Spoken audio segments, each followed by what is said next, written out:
Mabigat at halos hindi gumagalaw ang hangin sa Forbes Park.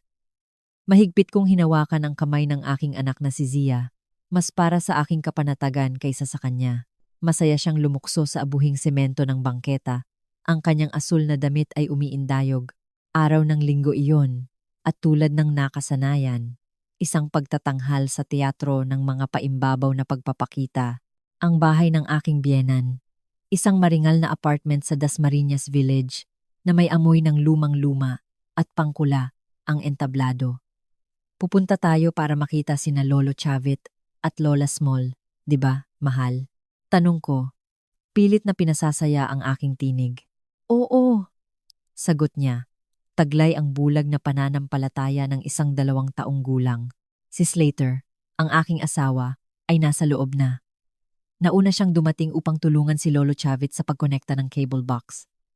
Isang dahilan, sabi niya sa telepono. Alam kong ang kanyang maagang pagdating ay isang ritual, isang sandali na mag-isa kasama ang kanyang mga magulang. Bago ako, ang outcast, ay dumating kasama ang aming anak.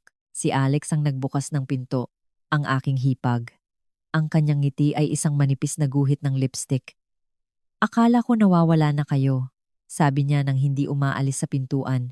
Sinuri ng kanyang mga mata si Zia, mula ulo hanggang paa. Pagkatapos ay ako, si Ivana. Masikip na ang sapatos niya, kita na ang mga daliri niya. Hindi!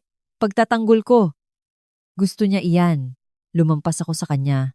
Nararamdaman ang kanyang tingin na nakatitig sa aking likod. Ang sala ay isang altar ng kaayusan. Lahat ay kumikinang. Lahat ay nasa lugar nito. Lumapit si Lola Small, ang aking biyenan, para sa 2 beses na paghalik. Ang kanyang mga labi ay humaplos sa aking pisngi, tulad ng papel de liha. Si Slater ay kasama ni Lolo Chavit.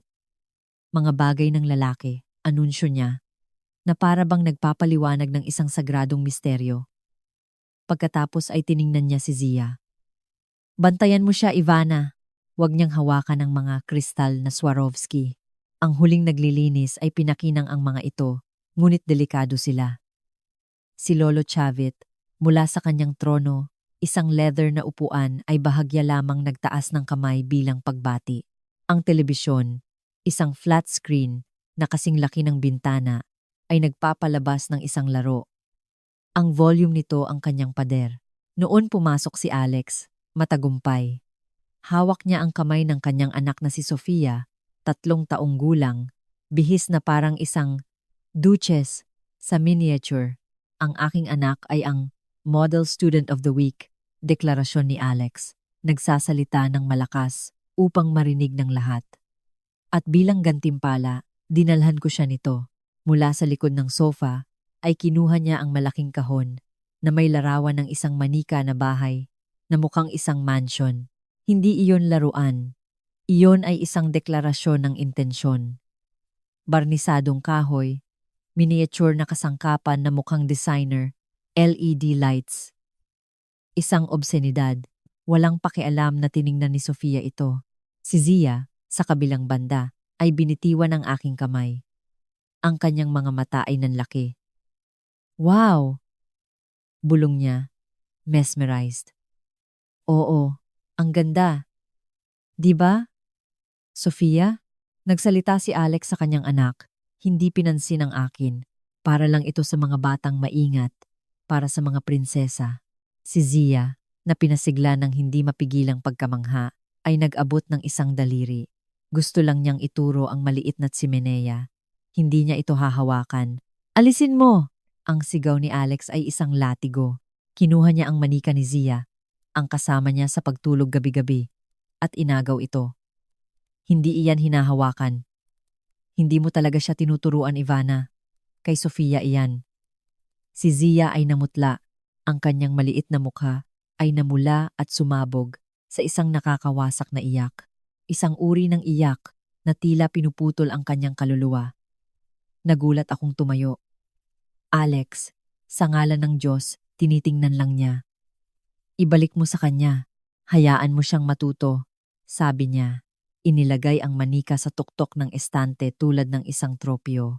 Una, humingi ka ng pahintulot. Ang aking anak ay umiiyak. Nakaunat ang mga bisig patungo sa kanyang kayamanan. Nagbuntong hininga si Lola Small, inis. Ivana, pakibantayan ang bata. Linggo ngayon. Itinaas ni Lolo Chavit ang volume ng TV. Sumilip si Slater mula sa pasilyo, gumawa ng isang hindi komportabling ngiwi at nawala. Pinigilan ko ang aking galit. Kinuha ko si Zia sa aking mga bisig. Kinarga ko siya. Binulungan ng mga walang kwentang bagay sa kanyang tainga. Ang kanyang iyak ay unti-unting humupa. Lahat dahil sa isang kilos ng kuryosidad, dahil sa pag-iral. Ang pagkain ay isang pagpapahirap. Lutong kare-kare, mabigat tulad ng kapaligiran. Nagkwento si Alex tungkol sa mga biyahe ni Robert, ang kanyang asawa, sa Brussels para sa negosyo.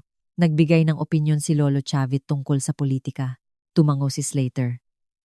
Nagbabantay si Lola Small na walang mumo na mahulog sa sahig. Ako ay kumakain ng walang gana. Si Zia, sa kanyang upuan, ay tahimik na naglalaro ng kutsara. Pagkatapos ng kape, nagtago ang mga lalaki sa pag-aaral. Nagsimulang magligpit sina Lola Small at Alex. Nag-alok ako ng tulong. Hindi. Manatili ka sa maliit. Sabi ni Lola Small nang hindi ako tiningnan. Sapat na ang gulo. Ang gulo ay si Zia, na ngayon ay tahimik, nanonood mula sa sahig habang si Alex, na may seremonyal na kilos, inilagay ang bahay ng manika sa mababang mesa ng sala. Isang lugar ng karangalan, isang reklamo. Punta ako sa banyo. Mahal, sabi ko, hinimas ang kanyang buhok. Manatili ka rito sandali sa tabi ni Mama. Ito ay isang segundo ng kapabayaan. Sapat na oras. Ang tunog ay hindi isang sigaw. Ito ay isang maikli, matalim na tili, na biglang natapos. Pagkatapos ay isang kakilakilabot na katahimikan. Alam ko, sa aking kaloob-looban. Alam ko, tumakbo ako, ang sala. Ang eksena ay nasunog sa aking retina. Nakatayo si Zia sa tabi ng maliit na mesa na may dulo ng isang daliri.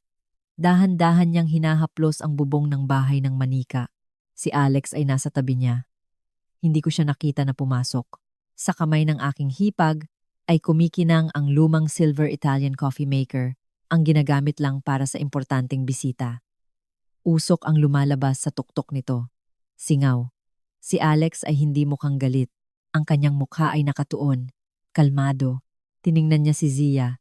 Tiningnan ang coffee maker. At pagkatapos, sa isang sadyang kilos, halos elegante, ikiniling niya ang kanyang braso. Isang agos ng madilim. At umuusok na likido ang lumabas sa tuktok. Hindi iyon isang tilamsik. Iyon ay isang direkta. Nakatutok na agos na bumuhos sa buong mukha ng aking anak. Ang tunog na sumunod ay isang pinigilang paghingal, isang tunog ng pagkasuffocate. Hindi sumigaw si Zia. Bumagsak siya paatras tulad ng isang manika. Ang kanyang maliliit na kamay ay kumapit sa kanyang mukha. Hindi! Ang boses ko ay kakaiba. Isang animalistic cry. Ibinalik ni Alex ang coffee maker sa mesa. Tumunog ng malakas. Nadulas ako, sabi niya. Tinitingnan sina Lola Small at Lolo Chavit na lumitaw sa pintuan. Ang kanyang boses ay patag, matatag. Itinulak ako ng bata. Gusto niya ang laruan. Isang aksidente iyon. Mga kasinungalingan. Nakita kita. Sumigaw ako, lumuhod sa tabi ni Zia. Hindi ko magawang hawakan ang kanyang mukha. Ang kanyang balat. Ang kanyang magandang balat ay pula. Isang matindi, marahas na pula. Sa kanyang kaliwang pisngi, malapit sa mata, ay umaangat na ang mga puting bula. Mga paltos na nabubuo sa harap ng aking mga mata. Ang amoy ng sunog na kape at laman ay bumaliktad sa aking sikmura. Zia, aking buhay. Nandito si Mama. Bulong ko. Hindi alam kung ano ang gagawin. Ang takot ay pumipigil sa aking lalamunan. Si Slater ay lumitaw sa likod ng kanyang mga magulang. Namumutla. Anong nangyari? Tanong niya, gulat. Tumawag ka ng ambulansya. Sumigaw ako. Nagpatuloy si Lolo Chavit. Hindi niya tiningnan ang kanyang apo. Tiningnan niya ako. Ang kanyang mga mata, maliliit at matigas, ay kumikinang sa galit. Ano ang itinuro mo sa nilalang na ito? Unggol niya. Hindi niya nirerespeto ang anuman. Hindi siya tumitigil sa paghawak ng hindi sa kanya. Tingnan mo ang takot na ibinigay niya sa iyong hipag. Hindi ako makapaniwala. Tumango si Lola Small. Pinag-cruise ang kanyang mga braso. Palagi kang ganyan, Ivana. Relax ka. Hinayaan mo siyang gawin ang gusto niya. Ngayon tingnan mo. Tingnan mo ang aksidente na nangyari. Aksidente. Ang salita ay tunog na peke, obsceno. Nagsimulang punasan ni Alex ang kanyang mga kamay sa apron. Ang kanyang bibig ay nakasara, ngunit sa kanyang mga mata ay mayroong isang bagay. Hindi takot, kundi kasiyahan. Masyadong mainit ang coffee maker. Ulit niya. Nakatitig sa akin. Para sa kape pagkatapos. Nadulas ako. Itinulak niya ako. Sinungaling ka. Unggol ko. Dahan-dahang kinarga si Zia. Humagulgol siya. Isang mahina at nakakawasak na tunog. Ang kanyang maliit na katawan ay nanginginig sa akin. Tama na! Ang boses ni Lolo Chavit ay umalingaw-ngaw. Pinatahimik ang lahat. Tumayo siya sa harap ko. Ang kanyang hininga ay amoy konyak. Palagi kang may drama. Nagkakaproblema ang anak mo. May nangyari. At ininsulto mo ang aking pamilya. Tapos na ito. Umalis ka. Ano? Bulong ko. Kinakapos sa hininga. Narinig mo? Tili ni Lola Small, itinuturo ang pinto gamit ang nanginginig na daliri. Pumunta ka rito. Ginugulo mo ang kapayapaan ng bahay na ito. At nag-aakusa ka pa. Umalis ka. Umalis ka sa bahay ko. Dalhin mo ang anak mo at huwag ka nang bumalik. Tiningnan ko si Slater. Tinitingnan niya ang sahig. Ang kanyang mga kamay ay nakabitin. Walang buhay sa magkabilang gilid. Wala siyang sinabi. Wala siyang ginawa. Sa sandaling iyon ay nawala siya. Tumigil siya sa pagiging asawa ko. Naging isa pa siyang manonood. Isang ganap na lamig ang bumalot sa akin. Ang takot ay nagyelo. Kinuha ko si Zia. Sinisikap na huwag hawakan ang kanyang sugatan na mukha. Pinisil ko siya sa aking dibdib. Itinago niya ang kanyang mukha sa aking leeg. Ang kanyang hininga ay kapos. Tara na, Zia. Bulong ko. Tumalikod ako. Naglakad patungo sa pinto. Naramdaman ko ang mga tingin ng aking biyenan, puno ng galit. Sa aking likod ay narinig kong sinabi ni Alex kay Sofia sa isang matamis na boses. Huwag kang mag-alala, mahal. Aalis na sila. Ang pangunahing pinto ay mabigat. Binuksan ko ito gamit ang isang balikat. Ang sariwang hangin ng hagdanan ay tumama sa akin. Nanginginig si Zia bago sumara ang pinto. Narinig ko ang boses ni Lolo Chavit, malinaw at mapanlait, na nakadirekta sa kanyang anak. At ikaw, Slater, ayusin mo ang iyong bahay minsan. Ang huling pagdaan ay umalingaw-ngaw sa hagdanan tulad ng isang putok ng baril sa labas sa Makati Avenue. Ang hapon ay maaraw at malamig. Naglalakad ang mga tao, nagpapatuloy ang buhay. Hawak ko ang aking nasunog na anak sa aking mga bisig. Kinuha ko ang aking cellphone. Ang aking mga daliri ay hindi nanginginig. Sila ay nakatayo pa rin. Idinial ko ang numero ng aking ama. Papa Noli, sabi ko. Ang aking boses ay kakaibang kalmado, metallic. Pumunta ka sa St. Luke's Medical Center. Ngayon, si Zia iyon. Huminto ako, tumingin sa itaas, sa mga bintana ng maringal na apartment. At bukas, Papa Noli, bukas sisirain natin ang lahat ng nag-uugnay sa atin sa mga taong ito. Naririnig mo ba ako? Lahat, ang fluorescent na ilaw ng ospital, ay kumikislap. Isang spasmodic na ritmo na tumutusok sa mga mata. Amoy disinfektante at takot. Sa aking mga braso, bahagya ng humagulgol si Zia. Isang mababa, tuloy-tuloy na tunog, tulad ng isang sugatang hayop. Ang balat ng kanyang kaliwang pisngi. Ngayon ay natatakpan ng basang gasa na ibinigay sa akin ng isang emergency room nurse na may mukha ng awa ay tila pumipintig sa ilalim ng aking mga daliri. Darating agad ang doktor, sabi ng receptionist nang hindi tumitingin sa computer. Iyon ay 20 minuto na ang nakalipas, o marahil 1 oras. Ang oras ay nawala. Ang tanging umiiral ay ang bigat ni Zia, ang kanyang lagnat na init, at ang imaheng nakaukit sa isip ang coffee maker na nakakiling. Ang madilim na agos. Ang kalmadong ekspresyon ni Alex. Bumukas ng malakas ang pinto ng emergency. Pumasok si Slater. Nakasuot siya ng jacket. Ang parehong suot niya sa bahay ng kanyang mga magulang. Ang kanyang mukha ay hindi nagpakita ng pag-aalala, kundi ng pinigil na galit. Ang kanyang mga labi ay nakasara sa isang puting linya. Ivana, sabi niya, ang pangalan ko ay parang akusasyon. Nasaan ka? Tanong ko, hindi nakikilala ang sarili kong boses. Magaspang ito, pagod. Inaayos ang gulong ginawa mo. Bulalas niya. Lumalapit. Hindi niya tiningnan si Zia, tiningnan niya ako. Ano ang ginawa mo? Ano ang sinabi mo kay Alex para magalit siya ng ganyan? Nagsimulang lumabas ang hangin sa aking baga. Kumurap ako, iniisip na mali ang narinig ko. Ako? Ano ang sinabi ko? Slater, binuhusan niya ng kumukulong kape ang ating anak. Nakita ko, sabi ni Alex, aksidente lang. Putol niya. Matigas. Sabi niya, sumugod si Zia para agawin ang laruan, na itinulak niya at nahulog ang coffee maker sa kanyang mga kamay. Bakit kailangan bang mainit na mainit ang coffee maker na iyon, Ivana? Ha? Dahil psychopath siya. Bulong ko, mas mahigpit na niyakap si Zia na nanginginig. At alam mo iyan. Palagi mong alam. Huwag kang magsimula sa mga drama mo. Itinaas niya ang boses. Dumaan ang isang nurse at binigyan kami ng babala. Binaba niya ang tono, ngunit nanatili pa rin ang galit, kumukulo. Hindi ganyan ang kapatid ko. Hindi ka kailanman nag-effort na makisama. Pinipintasan mo ang aking mga magulang. Hinahamak mo ang kanilang mga kaugalian. At ngayon ay nilalason mo ang aking anak laban sa kanila. Tingnan mo kung nasaan tayo dahil sa iyo. Bawat salita ay isang pako. Tiningnan ko ang lalaking ito, ang ama ng aking anak, ang kasama ko sa kama.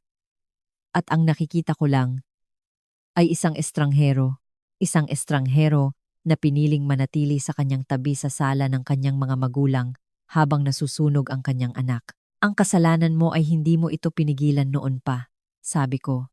At ang lamig ng aking boses ay ikinagulat ko rin. Ang kasalanan mo ay pinabayaan mong lasunin ng kapatid mo ang lahat. At ang kasalanan mo ay narito ka ngayon. Ipinagtatanggol siya at hindi siya. Itinuro ko si Zia. Sa wakas, tiningnan ni Slater ang kanyang anak. Dumapo ang kanyang tingin sa gasa, sa maliit na balikat na nanginginig isang kislap ng isang bagay, pagdududa, sakit, ang dumaan sa kanyang mga mata. Ngunit ito ay mabilis, pinigilan ng nakalalason, nakatapatan na sumasakal sa kanya. Magaling siya. Mababaw lang ang paso, bulong niya, na parang sinusubukan niyang kumbinsihin ang sarili. Mababaw? Isang malalim na boses na puno ng lamig na galit ang umalingaw-ngaw sa aming likod. Ang aking ama, si Papa Noli, ay nandoon. Suot niya ang parehong damit trabaho, na parang nagmamadaling umalis sa broadcast station. Sa tabi niya, isang mas batang lalaki na nakasuot ng suit at may seryosong tindig, ay may hawak na briefcase. Si Attorney Rafael, ang abogadong pampamilya. Ang presensya ng dalawa ay biglang bumalot sa malamig na pasilyo. Papa Noli, sabi ni Slater, nagulat. Pagkatapos, may bahid ng paghamak. Ito ay usapin ng pamilya. Hindi mo dapat, ang aking apo, sinunog ng isang bruha, ay aking usapin. Putol niya. Lumapit sa akin ang aking ama. Ang kanyang mga mata, matigas tulad ng bakal, ay lumambot sandali nang dumapo kay Zia. Kumusta ka, anak? Masakit, nasabi ko. Iyon lang ang kaya kong sabihin. Tumango si Papa Noli, mahigpit ang kanyang panga. Pagkatapos ay lumingon siya kay Slater. Ang pagbabago ay nakakatakot. Ang kanyang katawan, malaki at malakas, ay tila lumaki. Sabihin mo sa akin, Slater, isa lang. Nakita mo ba ang nangyari? Lumunok si Slater. Sabi ni Alex, aksidente lang. Itinulak siya ng bata. Hindi ko tinatanong kung ano ang sinabi ng hipag mong iyan. Dagundong ng aking ama. Umalingaw-ngaw ang kanyang boses sa pasilyo. Ilang ulo ang lumingon.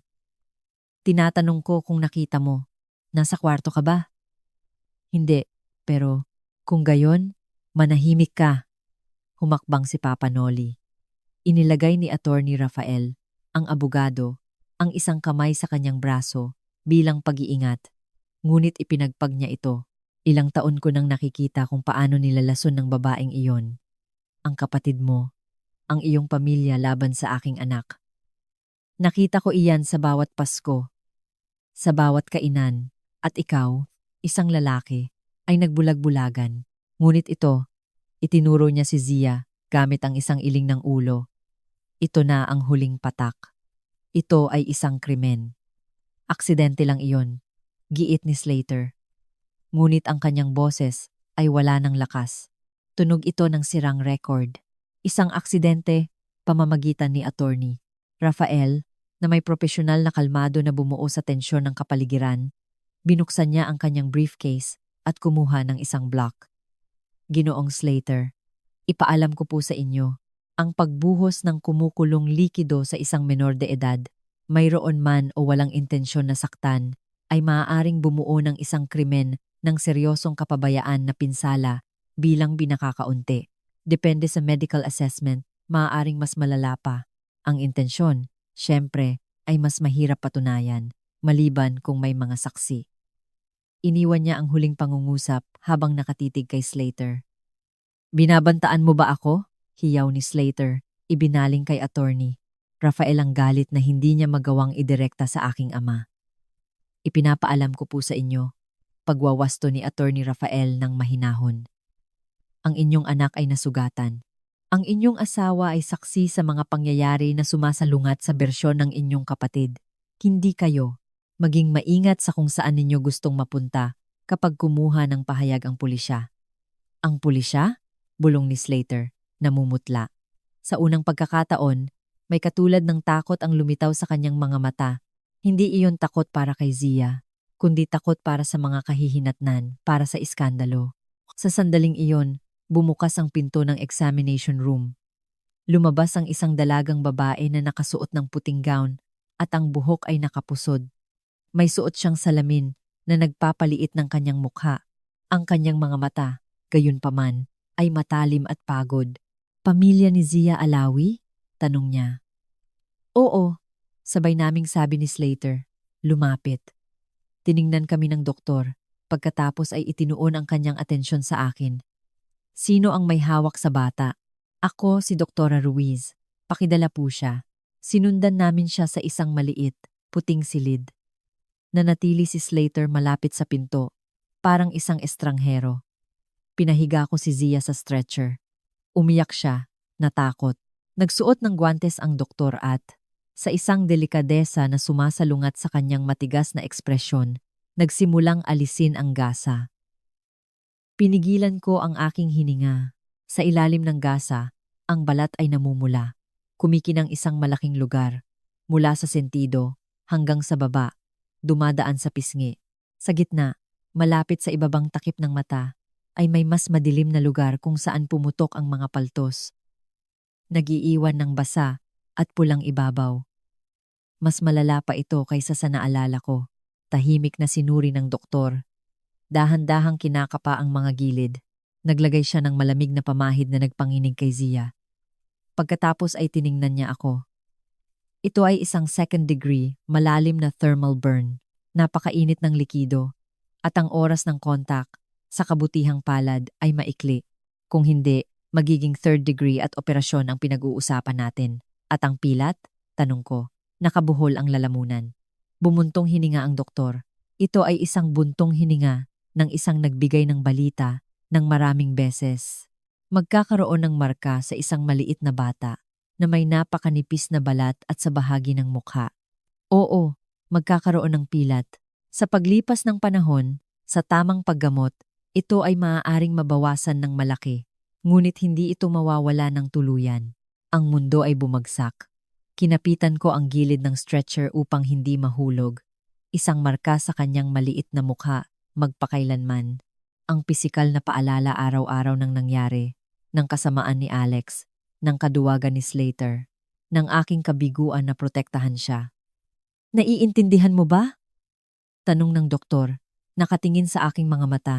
Tumango ako. Hindi makapagsalita.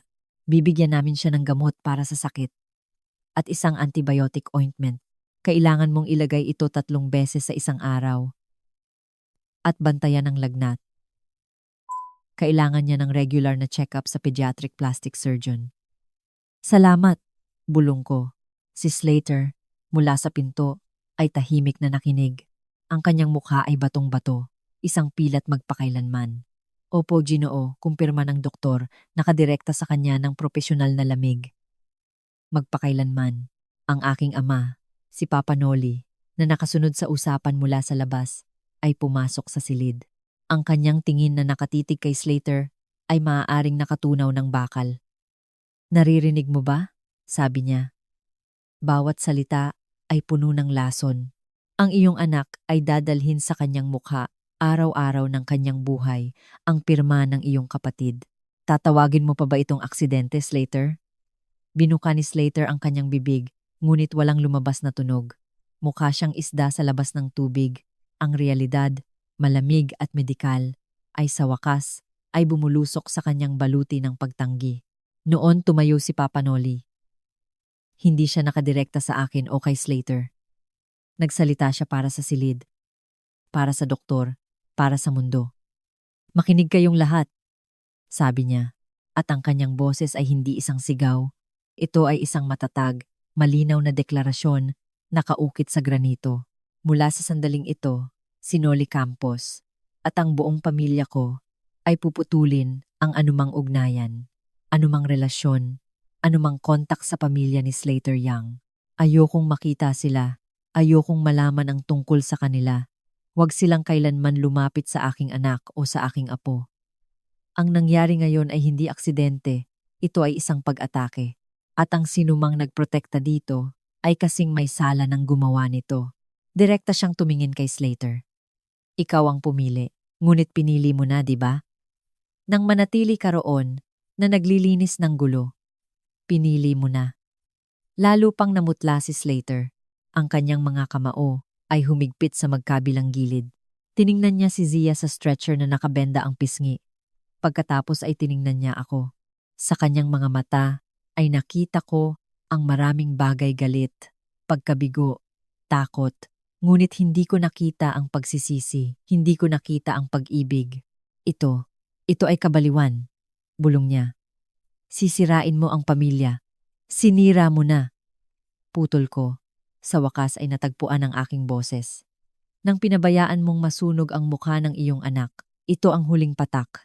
Sa isang gutural na tunog ng galit, tumalikod si Slater. Wala na siyang sinabi, hindi na siya lumingon. Binuksan niya ang pinto at lumabas sa pasilyo. Ang kanyang mabilis at galit na mga hakbang ay umalingaw-ngaw hanggang sa nawala sa malayo ang pagdaan. Sa dulo ng pasilyo ay tumunog tulad ng pagsara ng isang libingan. Ang amoy ng lemon at lavender sa bahay ng aking mga magulang ay isang balsamo na hindi nakarating sa kinaroroonan ko, nakabitin sa isang panloob na lamig na kahit ang kumot na ibinigay sa akin ng aking ina, si Mama Corina, ay hindi mawala. Sa wakas ay nakatulog na si Zia, salamat, sa isang banayad na pampakalma. Sa aking lumang kama, sa pamamagitan ng bukas na pinto, nakita ko ang kanyang maliit na likod na umuakyat at bumababa. Ang puting gasa sa kanyang pisngi ay isang hindi matitiis na mantsa. Kailangan mong kumain. Anak, sabi ng aking ina. Inilagay ang isang tasa ng tsaa sa harap ko. Ang kanyang mga kamay, na may mga ugat, ay bahagyang nanginginig. Hindi dahil sa edad, kundi dahil sa pinigil na galit. Wala akong gana. Mama, hindi iyon suhestiyon. Sagot niya ng may matatag na kahinahunan na nagpalaki sa akin. Umupo siya sa harap ko. Sa kanyang mga mata, kulay hazelnut, ay sumasalamin ang aking sakit doble. Si Papa Noli ay kasama ni Attorney Rafael, ang abogado. Naghahanda sila ng mga bagay. Ngunit ngayon, kailangan kong makipag-usap sa iyo. Kailangan kong maunawaan kung paano nangyari iyon. Tiningnan ko ang tasa. Ang singaw ay umuusok paakyat, ephemeral, tulad ng normalidad. Hindi iyon biglaan, sabi ko. At ang boses ko ay umalingaw-ngaw, malayo. Hindi siya sumigaw. Hindi siya mukhang wala sa sarili. Ginawa niya ito ng kalmado, na parang nagdidilig ng halaman. Nag-cruise ng daliri ang aking ina. Isang mabilis at likas na kilos. Diyos ko! At sila, sina Lolo Chavit at Lola Small, lumunok ako ng mapait. Pinatalsik nila ako. Ako, kami, na parang mga asong may galis. At si Slater ay nanatili doon at naglinis. Ang pangalan ng aking asawa ay bumagsak sa pagitan namin tulad ng isang bato. Hindi na siya ang aking asawa. Siya ay si Slater, ang lalaking piniling manatili. Palagi kong alam na may sirang bagay sa babaeng iyon. Bulong ni Mama Corina, nakatingin sa labas ng bintana sa kanyang maliit na hardin. Ngunit ito ay purong kasamaan. Hindi lang ito selos. Mama, sabi ko, inilalabas ang isang bagay na itinago ko sa loob ng maraming taon. Isang lason na ngayon ay maaari kong pangalanan. Mas malalim pa ito. Ito ay puot sa akin dahil sa pagkuha ko sa kanya, kay Zia, dahil sa pagiging anak niya. Kinuha kanino? Kay Slater. Sa kanyang maliit na kapatid. Ang prinsipe. Ang lalaking tagapagmana. Nagsimulang magtugma ang mga piraso. Bumubuo ng isang nakapandidiring larawan. Hindi mo sila nakilala noon. Ngunit si Papa Noli, oo. Palaging hinahamak ni Lolo Chavit si Alex. Gusto niya ng anak na lalaki para sa shipyard. Nang ipanganak si Slater, parang sumikat ang araw para sa kanya lamang. Si Alex ay matalino, oo, ngunit isang babae. Nakita ko ito sa loob ng maraming taon. Bawat tagumpay ni Slater ay ipinagdiriwang. Bawat tagumpay ni Alex ay isang ngayon na o isang ngunit at ang kanyang kasintahan. Sabay niyang sinasamba at kinasusuklaman siya. At ako ang kumuha sa idolo ng pamilya at, bukod pa rito, binigyan siya ng apo, isa pang babae na hamakin. Dahan-dahang tumango ang aking ina. At ang bata? Si Zia ang representasyon ng lahat ng hindi niya kailanman nakuha, ang walang pasubaling pag-ibig. At ang laruan, dagdag ko, muling nakikita ang bahay ng manika, obsine sa kanyang pagiging perpekto. Hindi iyon para kay Sofia, iyon ay para sa kanya. Iyon ay isang paalala na kaya niyang ibigay sa kanyang anak ang ipinagkait sa kanya. At si Zia ay naglakas loob na hawakan ito upang dungisan ang kanyang tropeo. Isang kilabot ang gumapang sa akin. Hindi iyon parusa sa paghawak, iyon ay isang pagpatay sa paglakas loob. Tumunog nang biglaan ang doorbell. Tumayo ang aking ina, si Mimi Yuu iyon. Ang aking pinsan ay pumasok na parang bagyo. Suot ang kanyang maong, botas, at backpack ng isang graduating law student. Ang kanyang yakap ay malakas, halos masakit. Narinig ko kay Lolo Noli. Sabi niya nang hindi ako binitiwan. Ang kanyang mga mata, na palaging masigla, ay seryoso. Isa siyang anak ng patawad, Tita Corina. Sabi niya sa aking ina nang walang pag-aalinlangan. Umupo ka, mahal. Buntong hininga ni Mama Corina. Gusto mo ng tsaa? Gusto kong malaman kung ano ang gagawin natin, sabi ni Mimi Yuu. Ibinaba ang kanyang backpack sa sahig. Umupo siya sa tabi ko. Kinuha ang aking kamay. Ang kanyang mga daliri ay mainit. Si Attorney Rafa, ang abogado, ay nangangalap na ng impormasyon mula sa ospital, ngunit kailangan natin ng higit pa. Ivana, kailangan mong sabihin sa akin ang lahat, bawat detalye. Sinabi ko ulit sa kanya. Bawat salita ay parang pagtanggal ng sugat. Nang dumating ako sa bahagi ng coffee maker, sa ekspresyon ni Alex, mahigpit na pinisil ni Mimi Yuu ang aking kamay. Ang malamig na anak ng kanyang ina, bulong niya. Pagkatapos ay kinagat niya ang kanyang labi. Nag-iisip. Teka, paano kung hindi ito ang unang pagkakataon? Anong ibig mong sabihin? Tiningnan ni Mimi Yuu ang aking ina pagkatapos ay ako. Binaba niya ang kanyang boses. Maaaring magtunog na baliw ito, ngunit ilang taon na ang nakalipas. Nang nasa uni ako, isang kaibigan ko sa psychology ang nakasama sa apartment ng isang babae na nag-aral sa parehong pribadong universidad ni Alex. Isang snotty rich kid, sabi niya. Kwento niya, nang subukan ng lalaki na hiwalayan siya, hinabol siya ni Alex. Kinorner siya sa parking lot ng faculty. May hawak siyang thermos.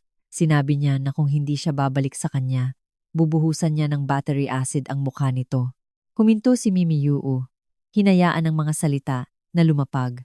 Ang lalaki, natakot, nagreklamo.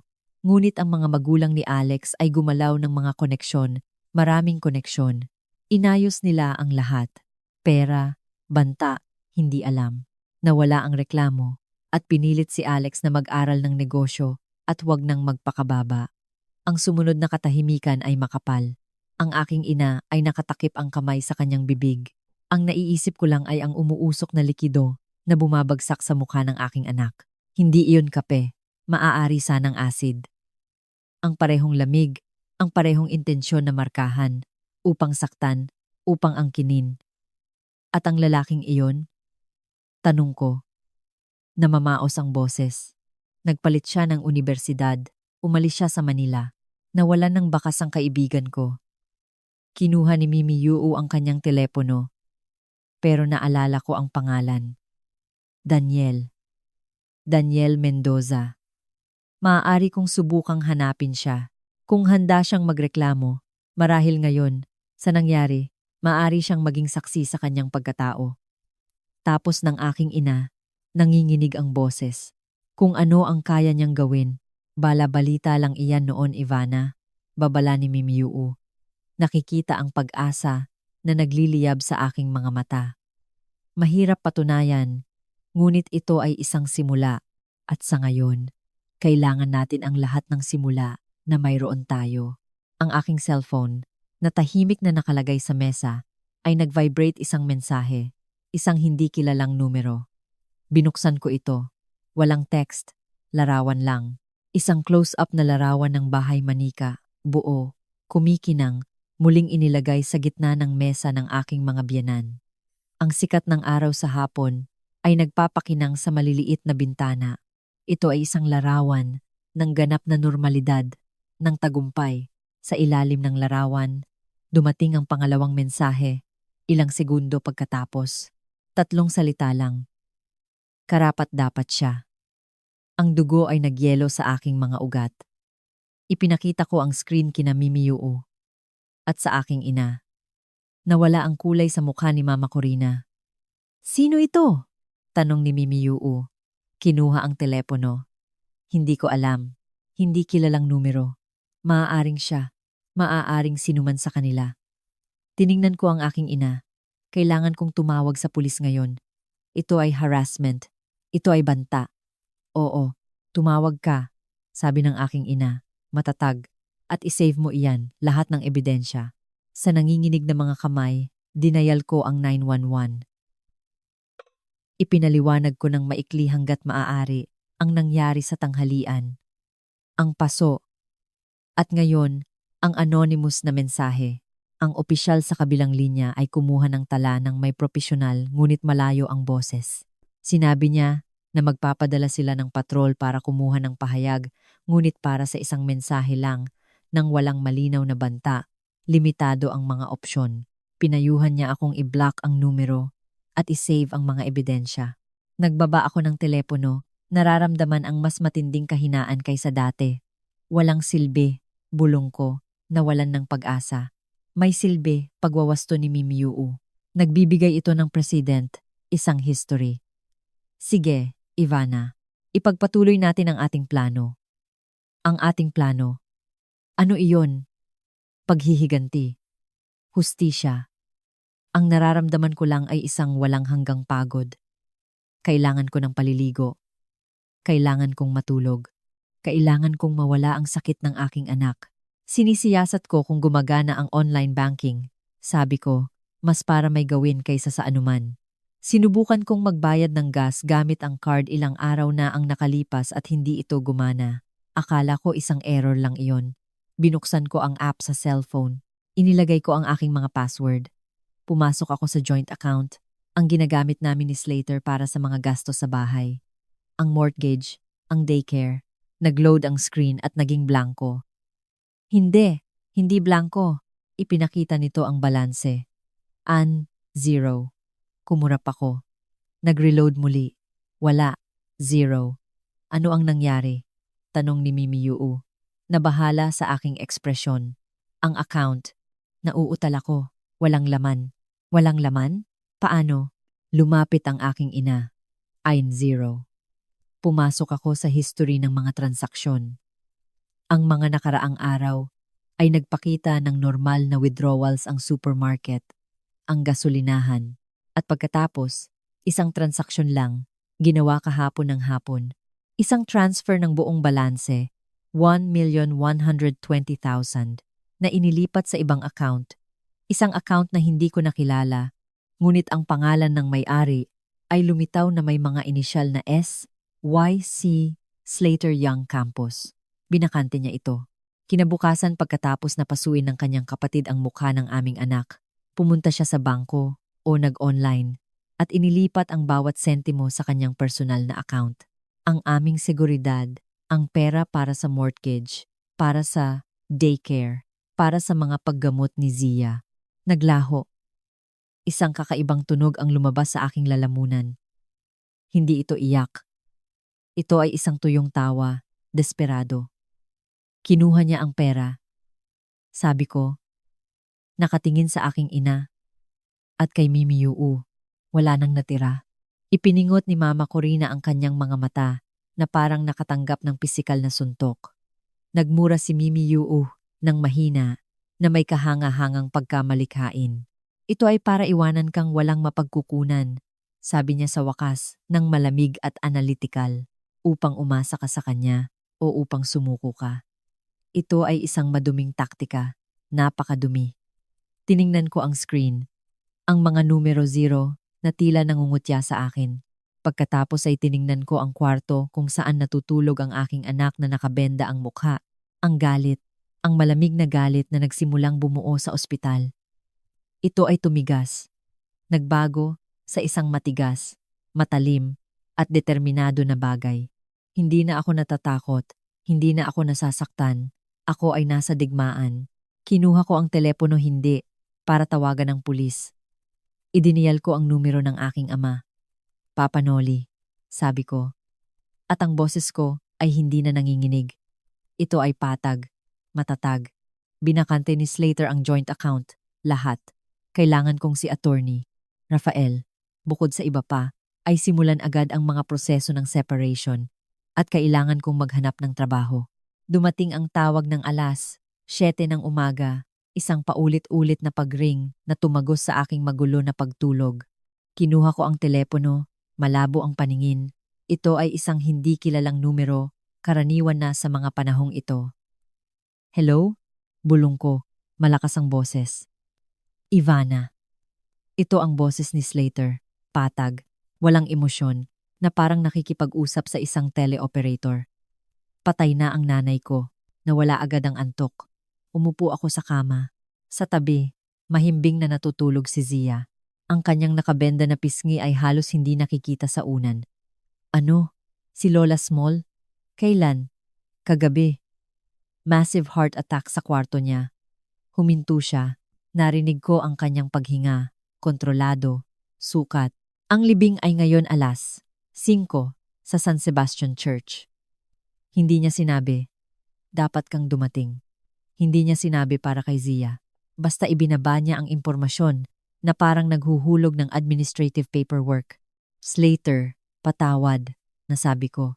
Bagaman ang pangungusap ay umalingaw-ngaw kahit sa aking pandinig. Hindi ako nakaramdam ng lungkot. Nakaramdam ako ng kakaibang kawalan na may halong makasariling at nagkasalang ginhawa. Hindi na niya ako masisigawan. Hindi na niya matitingnan ang kanyang apo ng may paghamak. Oo, isa pang paghinto. Pagkatapos, sa tono na may bahid ng unang tunay na emosyon akusasyon, sabi ng doktor, maaaring stress ang nagdulot nito, ang shock, ang nangyari noong nakaraang linggo. Nandoon iyon. Hindi niya sinabi, ngunit ito ay lumutang sa katahimikan sa pagitan ng Manila at ng aking bayan. Kasalanan mo. Kasalanan ni Zia. Ng inyong drama. Huwag mong sabihin iyan. Malamig kong pinutol. Sinabi ko lang ang sinabi ng doktor. Bumalik ang kanyang boses sa pagiging desimpektado. Alas, 5 sa San Sebastian. Binaba niya ang telepono. Nanatili akong nakaupo sa kama. Hawak ang telepono. Nakatingin sa natutulog kong anak. Hindi ako nalungkot sa balita, kundi natakot sa kahulugan nito. Sa darating, nang sabihin ko ito sa aking mga magulang sa kusina, habang umuusok ang kape sa mga tasa, agad ang reaksyon ng aking ama. Hindi ka pupunta. Kailangan kong pumunta, Papa Noli. Para saan? Para duraan ka lang ng mga taong iyon sa mukha? Mahigpit na kinuyom ni Papa Noli ang kanyang kamao sa mesa. Namamatay na ang mga aso at nagpapatuloy pa rin ang pagngingit-ngit. Ivana, itinaboy ka ng babaeng iyon sa kanyang bahay habang nasusunog ang anak mo at ngayon gusto mong umiyak para sa kanya. Hindi ako pupunta para umiyak para sa kanya. Sabi ko ng mas kalmado kaysa sa nararamdaman ko. Pupunta ako para makita nila ako, para malaman nilang hindi ako nagtatago. Kung hindi ako pupunta, sasabihin ni Alex na hindi ako pumunta dahil sa kasalanan na pinatay ko siya. Sinisimulan na niya iyan. Tama ang pinsan mo, sabi ng aking ina. Si Mama Corina, pinupunasan ang kanyang mga kamay sa apron. Ang kanyang mukha ay namumutla, ngunit determinado. Kung hindi ka pupunta, mananalo siya. Kontrolado niya ang salaysay. Ngunit huwag kang mag-isa, anak. Sasamahan ka namin. Hindi. Umiling ako. Ito ay akin. Kayo na lang ang manatili kay Zia. Ayokong makita nila siya. Ayokong hawakan nila siya. Sa huli, si Mimi Uu ang nagpasya na samahan ako. Ako ay isang trainee lawyer. Sabi niya, na may baluktot ng ngiti. Oh, mukha naman akong ganoon. At gustong-gusto kong makita ang palabas na halos manginig ako. Ang simbahan ng San Sebastian ay puno. Amoy kandila, lanta na bulaklak at mamahaling pabango. Ang gintong kabaong ay nakahinga sa harap ng altar. Natatakpan ng puting kumot ng mga rosas. Masyadong puti, masyadong puro. Si Alex ay nasa unang hanay. Mahigpit na nakaitim, na may belo na halos hindi nakatago ang kanyang namamagang at namumutla na mukha. Umiyak siya ng elegante. Isang panyong lace ang nakapigil sa kanyang mga mata. Si Sofia sa tabi niya, nakasuot ng pangluksang manika, ay tumingin sa paligid ng nababato. Si Slater ay nasa kabilang panig. Tuwid. Yertiko. Ang tingin ay nakatuon sa krusipiho. Hindi siya umiiyak. Si Lolo Chavet, ang aking biyenan, ay tila tumanda ng 20 taon. Nakalubog siya sa bangko na parang hindi na niya kayang dalhin ang bigat ng sarili niyang katawan. Naramdaman ko ang lahat ng tingin na nakatuon sa akin nang pumasok ako. Hawak ni Mimi Uu ang aking braso, mga bulong, mga tingin na lumihis. Isang bulong na gumapang sa simbahan, tulad ng lason na hangin. Naglakad ako sa isang hanay sa gitna at umupo. Hindi ako lumuhod, hindi ako nanalangin. Ang pari, isang binatang nagngangalang Father Paulo, na naalala ko mula sa kasal, ay nagsalita tungkol sa kapayapaan ng mga matuwid, tungkol sa pamilya, tungkol sa ginhawa ng pananampalataya. Ang kanyang mga salita ay umalingaw-ngaw na parang isang hindi magaling na script. Sa pagtatapos ng misa, nang magsimulang lumabas ang mga tao patungo sa sementeryo, doon ito sumabog. Tumalikod si Alex. Ang kanyang tingin, tuyo ngayon at kumikinang sa galit, ay natagpuan ako sa gitna ng maraming tao. Itinuturo ako ng kanyang nanginginig na daliri. Ang kanyang matinis na boses, pinuputol ang magalang na katahimikan. Ikaw ang may kasalanan. Lahat ay huminto. Pumunta ka sa bahay ko. Sinira mo ang aming kapayapaan. Pinatay mo ang nanay ko gamit ang iyong lason. Isang kolektibong buntong hininga ang gumapang sa simbahan. Pinisil ni Mimi Uu ang aking braso. Alex, pakiusap. Hindi ito ang tamang oras. Sabi ni Slater, inilagay ang kanyang kamay sa kanyang balikat. Ngunit ang kanyang boses ay walang matibay na paniniwala. Tama na ang oras. Ang sigaw niya. Ipinagpag ang kanyang kamay. Humarap siya sa akin. Humakbang ng ilang hakbang. Ang kanyang belo ay gumulong. Inilalantad. Ang kanyang mga mata na namumula sa dugo. Pinatay niya at ng kanyang halimaw na anak si Mama sa pamamagitan ng kanilang iskandalo, sa pamamagitan ng kanilang kasinungalingan. Ikaw ay isang mamamatay tao, Ivana. Sumingit ang pari na si Father Paulo. Nakataas ang kanyang mga kamay bilang tanda ng kapayapaan. Ginang, pakiusap, sa bahay ng Diyos. Ang iyong ina ay nagpapahinga ng payapa. Huwag mo siyang guluhin ng kapayapaan. Tumawa si Alex. Isang tuyo at nakakatakot na tunog. Anong kapayapaan ang maaaring mayroon siya sa taong pumatay sa kanya na nakatayo sa kanyang simbahan? Noong sumunod si Robert, ang kanyang asawa, na palaging isang tahimik na tao. Isang anino sa tabi ng nagbabagang araw ng kanyang asawa, amoy brandy sa kabila ng oras. Masyadong malaki ang kanyang suit na parang bigla siyang pumayat. Inilagay niya ang isang clumsy na kamay sa braso ni Alex. Mahal, tama na. Tinitingnan tayo ng mga tao. Hayaan mo silang tumingin. Sigaw niya, lumilingon sa kanya. Hayaan mong malaman ng lahat kung ano siya. Isang bruha na dumating upang sirain ang aking pamilya. Tiningnan siya ni Robert at sa unang pagkakataon ay nakita ko ang higit pa sa kanyang pagiging malumanay sa kanyang mga mata. Nakita ko ang pagod, isang malalim at matandang galit. Alex, sa ngalan ng Diyos, hindi pa ba sapat ang ginawa mo sa bata at ngayon ito? Si Alex ay namutla. Anong ibig mong sabihin? Bulong niya sa isang mapanganib na mababang boses. Si Robert, na pinasigla ng alak at ng tensyon ng sandali, ay nagsalita. Tama na ang palabas. Ang puso ng iyong ina ay wasak. At hindi mo kailanman siya tinigilan sa iyong mga drama, sa iyong mga selos, tulad ng sa bata, na para bang hindi mo nahawak ang kettle nang pumasok sila. Ang katahimikan ay ganap, isang katahimikan ng libingan. Naunawaan ni Robert ang sinabi niya. Namutla siya.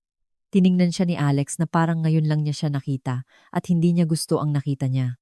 Ano? Ano ang sinabi mo? Tanong ni Slater. Humakbang.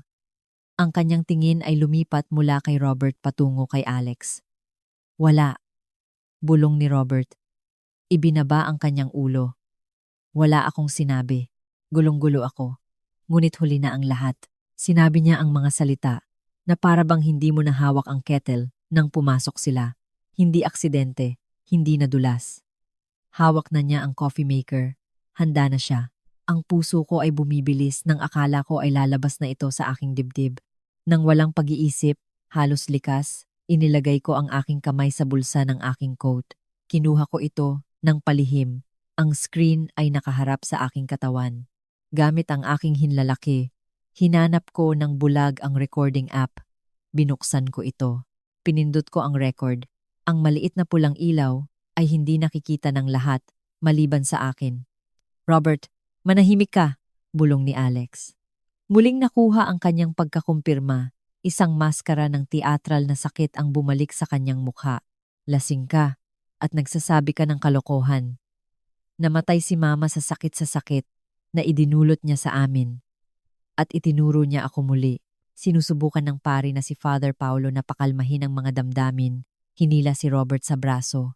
Nagbulungan ang mga tao, naguguluhan, ngunit nakatuon ang aking tingin kay Alex. At siya, sa isang sandali, ay tinitigan ako. At sa kanyang mga mata ay walang sakit, kundi purong puot at isang kislap din ng takot. Narinig niya ang kanyang asawa. Nakita niya ang aking ekspresyon. Si Slater ay nakatingin pa rin kay Robert nang may nakakunot na noo nagpoproseso. Pagkatapos ay lumipat ang kanyang tingin sa akin at nakita niya ang telepono sa aking kamay. Nakita niya ang aking hinlalaki sa tabi ng screen. Nakita niya ang konsentrasyon sa aking mukha. Kumilos siya nang may bilis na hindi ko alam sa kanya. Sa 2 hakbang ay nasa tabi ko na siya. Ang kanyang malaki at malakas na kamay ay sumara na parang isang kuko sa paligid ng aking pulso. Ano ang ginagawa mo? Ungol niya sa isang mababa ngunit puno ng banta na boses. Bitawan mo ako, Slater! Nire-record ka ba? Sa libing ng nanay ko. Tumaas ang kanyang boses. Ilang ulo ang lumingon. Ibigay mo iyan sa akin. Hindi! Sinubukan kong kumalas. Ngunit mas malakas siya. Sumingit si Mimi Yuu. Bitawan mo siya! Sinusaktan mo siya! Itinulak siya ni Slater. Gamit ang kabilang kamay, Inagaw niya ang telepono mula sa aking mga daliri. Hinawakan niya ito ng mataas. Nakatingin sa screen. Nakita niya ang pulang ilaw ng pagre-record. Ang kanyang mukha ay nagkaroon ng galit. Puta! Dura niya. At pagkatapos, sa lahat ng kanyang puot, sa lahat ng kanyang pagkabigo, inihagis niya ang aking telepono sa marmol na sahig ng simbahan. Ang tunog ay tuyo, malupit. Nagkabitak-bitak ang casing. Ang screen ay nabasag. Naging isang sapot ng mga itim na basag. Namatay ang maliit na pulang ilaw. Ang tunog ng pagtama ay umalingaw-ngaw sa ilalim ng arko. Lahat ay natahimik. Maging si Alex ay tumigil sa pag-iyak. Malakas na huminga si Slater. Tinitingnan ng mga labi sa kanyang paanan. Pagkatapos ay tiningnan niya ako. Tapos na ito, Ivana. Talaga. Ayokong makita ka ulit. O ang batang iyon. Kailanman. Tumalikod siya at bumalik sa tabi ng kanyang ama. Inilagay ang isang braso sa kanyang mga balikat. Tapos na ang palabas. Ang prodigal na anak ay tiyak na pumili ng kanyang panig. Yumuko si Mimi Yuu at pinulot ang mga piraso ng telepono. Kinuha niya ang aking braso. Umalis na tayo dito. Bulong niya. Naglakad kami sa gitnang pasilyo. Sa ilalim ng tingin ng 100 mata, naramdaman ko ang mga luha ng galit at kahihiyan na sumusunog sa aking mga talukap ng mata. Ngunit hindi ko hinayaan na bumagsak ang mga ito. Pagdaan ko kay Robert, na umiiwas sa kahihiyan, nakatingin sa ibaba, huminto ako sandali. Tiningnan ko siya, tinaas niya ang kanyang tingin. Sa kanyang mga mata ay nakita ko ang takot. Oo, ngunit nakita ko rin ang iba pa isang malalim, mapait na pagsisisi, at isang kaalaman. Alam niya ang totoo. Wala akong sinabi. Nagpatuloy ako sa paglalakad.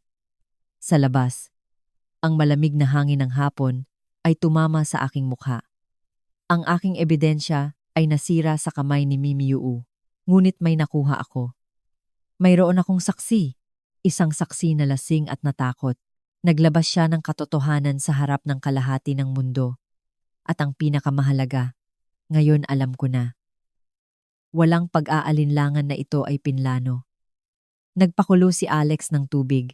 Naghintay siya ng tamang sandali. Ang giyera, naisip ko habang sumasakay sa kotse ni Mimi Yuu. Ito ay pumasok sa isang bagong yugto at nakakuha ako ng aking unang marupok na tropyo. Ang kumpirmasyon. Ang opisina ni Attorney Sylvia Montero ay amoy kape at papel ng judicial case file. Ang mga dingding ay natatakpan ng mga estante na puno ng mga libro ng batas na luma na ang takip. Si Attorney Sylvia, isang babae na nasa 50s, na may kulay abo na buhok na nakapusod ng perpekto at salamin sa ilong, ay nagbabasa ng isang dosye. Mabilis at matalino ang kanyang tingin, tulad ng isang lawin. Inirekomenda siya sa akin ni Attorney Rafael, ang abogado ng pamilya. Siya ay isang mahusay na abogado. Kailangan mo ng isang abogado. Ang kaso mo, Ivana, ay komplikado. Sabi niya sa wakas. Inilapag ang dossier sa mesa na gawa sa kahoy. Ngunit hindi naman nakakadismaya. Magumpisa tayo sa mga pangunahing bagay. Una, ang kustodiya ni Zia. Dahil sa mga pangyayari, ang pang-aabuso na dinanas sa bahay ng ama, na ang ama ay isang pasibong saksi at ang kanyang kasunod na pag-uugali, napakalaki ang posibilidad na makuha mo ang eksklusibong kustodiya. Walang hukuman na magbibigay ng bata sa isang kapaligiran kung saan siya nagdusa ng malubhang pisikal na pinsala at ang isa pang magulang ay walang ginawa upang maiwasan ito. Madali lang iyan. Madali lang? Tanong ko na may kaunting pag-asa. Isang linggo na akong paminsan-minsan ay nakakatulog na paulit-ulit ang imahe ng coffee maker sa aking mga panaginip. Kung ihahambing sa iba, oo, paliwanag ni Attorney Sylvia, tinatanggal ang kanyang salamin. Ang problema ay patunayan ang intensyon ng iyong hipag upang ang aksyon na iyon ay hindi na maging isang seryosong kapabayaan at maging isang bagay na higit pa tulad ng isang krimen ng pinsala sa pamamagitan ng pang-aabuso sa pamilya. Kailangan natin ng matibay na ebidensya. Ang testimonya ni Robert sa libing ay mahalaga, ngunit ito ay salita ng isang lasing at apektadong lalaki laban sa isang babae na sa hukuman ay magpapakita bilang isang ina at isang anak na nawasak. At ang iyong telepono na may recording ay nasa basura. Ngunit sinabi niya iyon.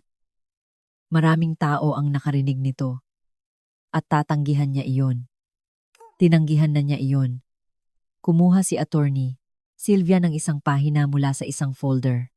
Nakausap ko ang isang kontak. Nagpunta si Robert sa istasyon ng pulisya pagkatapos ng ilang oras upang sabihin na ang kanyang mga salita ay kinuha sa labas ng konteksto na siya ay nagulo ng sakit nang walang recording. Ito ay kanyang salita laban sa iyo at sa kasamaang palad sa mga kasong ito ang testimonya ng hindi direktang biktima na ikaw ay nangangailangan ng kumpirmasyon. Bumagsak ako sa upuan. Ang galit, ang aking bagong kasama, ay kumukulo sa aking dibdib. Kung gayon, mananatili na lang ba ito ng ganyan? Hindi ba magbabayad si Alex ng anuman? Hindi ko sinabi iyan. Sagot ni Attorney Sylvia na may malamig na ngiti. Nagsusumikap kami sa iba't ibang paraan. Ngunit kailangan namin ng higit pa. Mga saksi sa kanyang pagkatao, mga nakaraang insidente, anumang bagay na nagpapakita ng isang pattern. Samantala, isinampa namin ang kaso ng separation at dito dumarating ang ikalawang bahagi, ang ekonomiya. Binakante ni Slater ang mga joint account. Ito ay isang malinaw na malpractice.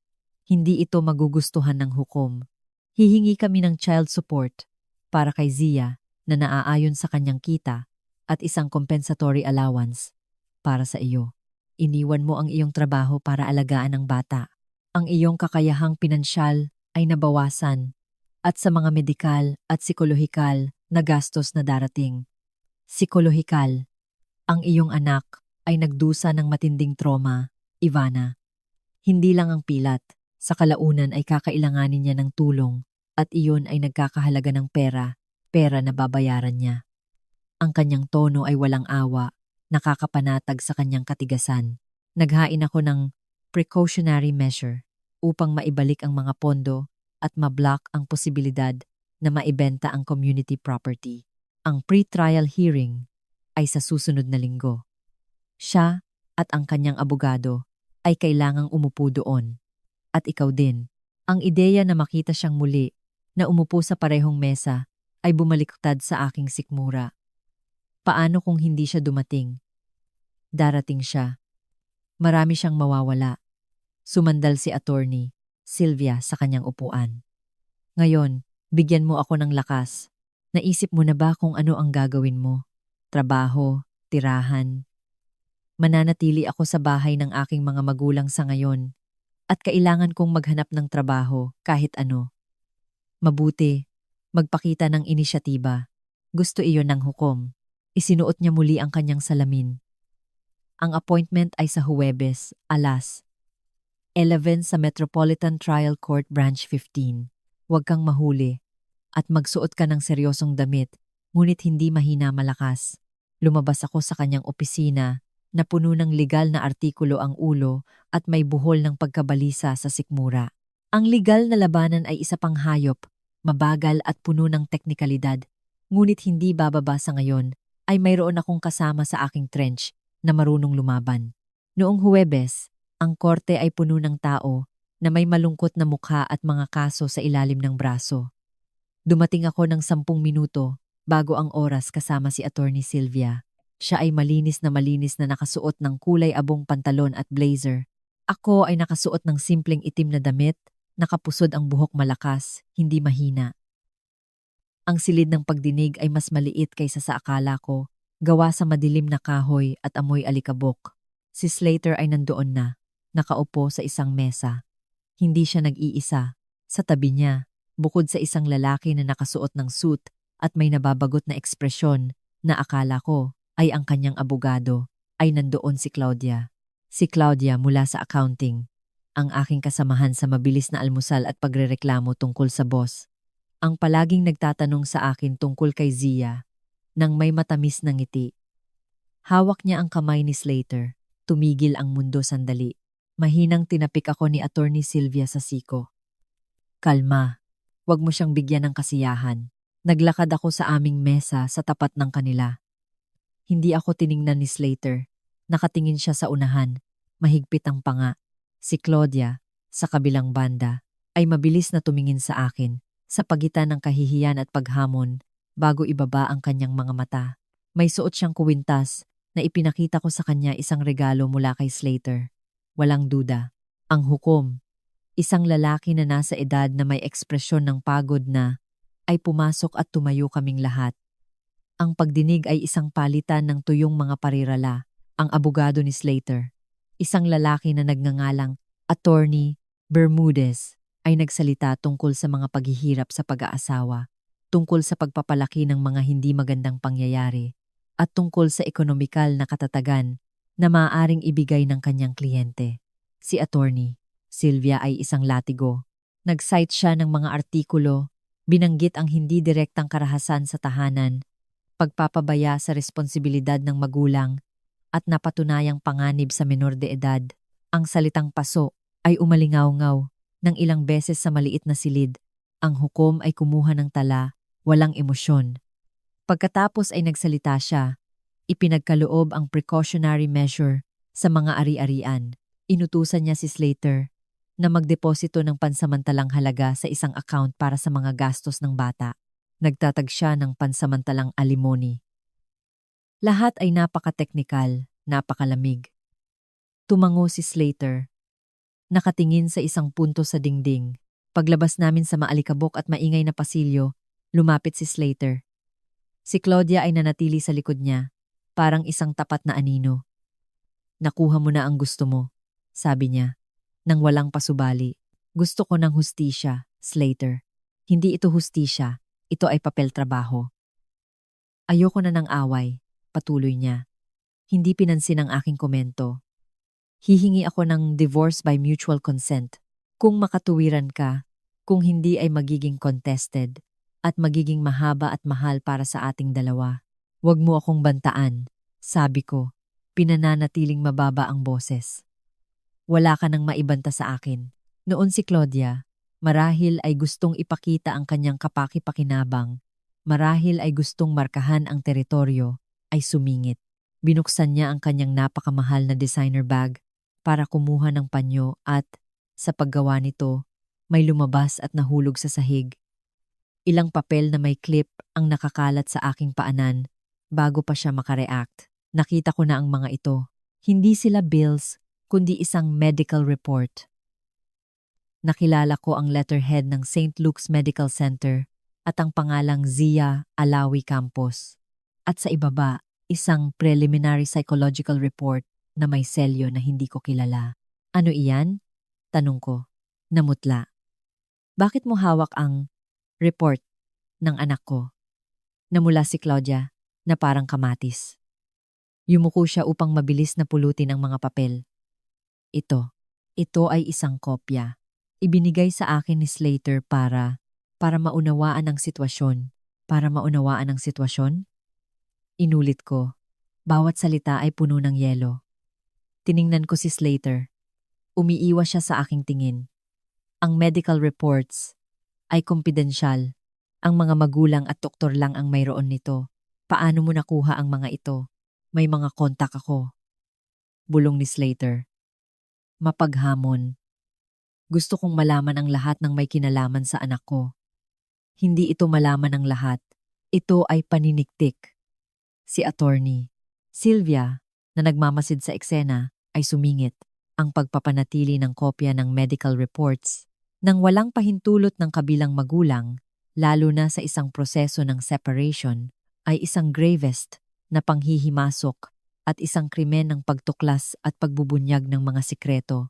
Napakasama nito para sa iyong kliyente, Attorney Bermudez. Nag-ikot ang mga mata ng abogado ni Slater na parang si Claudia ay isang hindi inaasahang abala, kagalang-galang na hukom. Ito ay isang hindi pagkakaunawaan. Ngunit hindi na ako nakinig. Tinitingnan ko si Claudia na itinago ang mga papel sa kanyang bag na parang mga pampasabog. At pagkatapos, isang koneksyon ang nabuo sa aking isip. Malinaw, nakakatakot. Nagtatrabaho si Claudia sa parehong hospital group ng St.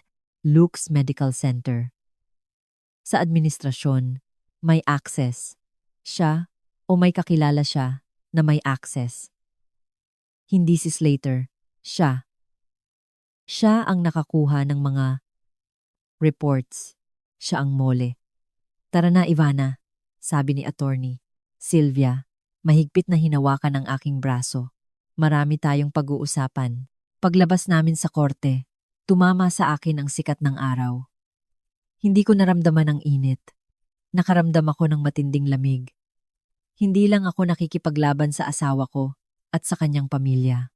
Mayroong isang infiltrator, isang tao sa aking paligid, isang taong pinagkakatiwalaan ko. Nagbibigay siya ng impormasyon, pribadong impormasyon tungkol sa aking anak. Sumakay kami sa kotse ni Attorney Sylvia. Bago pa kami umalis, tiningnan niya ako. Sino ang babaeng iyon? Si Claudia, isang kasamahan sa trabaho. Oh, siya nga. Huminga ako ng malalim. Nakuha niya ang mga ulat na iyon. Siya dapat iyon. Dahan-dahang tumango si Attorney Sylvia. Isang malamig na ngiti, halos malupit, ang nabuo sa kanyang labi. Mabuti nagbabago ang mga bagay. Isang confidant, sa ospital, isang paglabag sa data protection law. Hindi na ito basta kaso ng paghihiwalay. Madumi ito, at sila ay hindi magaling sa madumi. Kami, mula ngayon, ay magiging napakahusay. Tumingin ako sa labas ng bintana. Ang lungsod ay mabilis na lumilipas. Ang takot ay nagbabago sa isang bagay na higit pa sa matinding determinasyon. Ngayon ay may bago akong layunin, hindi lang manalo. Kailangan kong alamin kung gaano kalalim ang network ni Slater at kailangan kong sirain ito, piraso-piraso. Si Claudia ay simula pa lang. Ang opisina ni Attorney Sylvia ay pamilyar na sa akin. Ang amoy ng kape at lumang papel ay amoy pulbura na ngayon. Ang aking ama, si Papa Noli, ay nakaupo sa harap ng abogada, ang kanyang malaki at kinamay na mga kamay, dahil sa trabaho sa shipyard, ay nakapatong sa kanyang tuhod. Si Mimi Yuu, sa tabi ko, ay patuloy na nagtatapik ng kanyang mga daliri sa kanyang hita. Ang enerhiya sa silid ay kuryente. Nang sabuatan, mayroon tayong ilang linya ng pag-atake, sabi ni Attorney Sylvia. Itinuturo gamit ang kanyang ballpen ang isang diagram na kanyang iginuhit sa isang block. Ngunit kailangan natin ng matibay na ebidensya, mga testimonya. Ang balita sa unibersidad ay isang magandang panimulang punto, ngunit hangin lang iyon. Kailangan natin ng isang bagay na kapani-paniwala, isang bagay na magpapakita kay Alex, hindi bilang isang babaeng may biglaang galit, kundi kung ano siya, isang marahas at mapagkalkula na tao.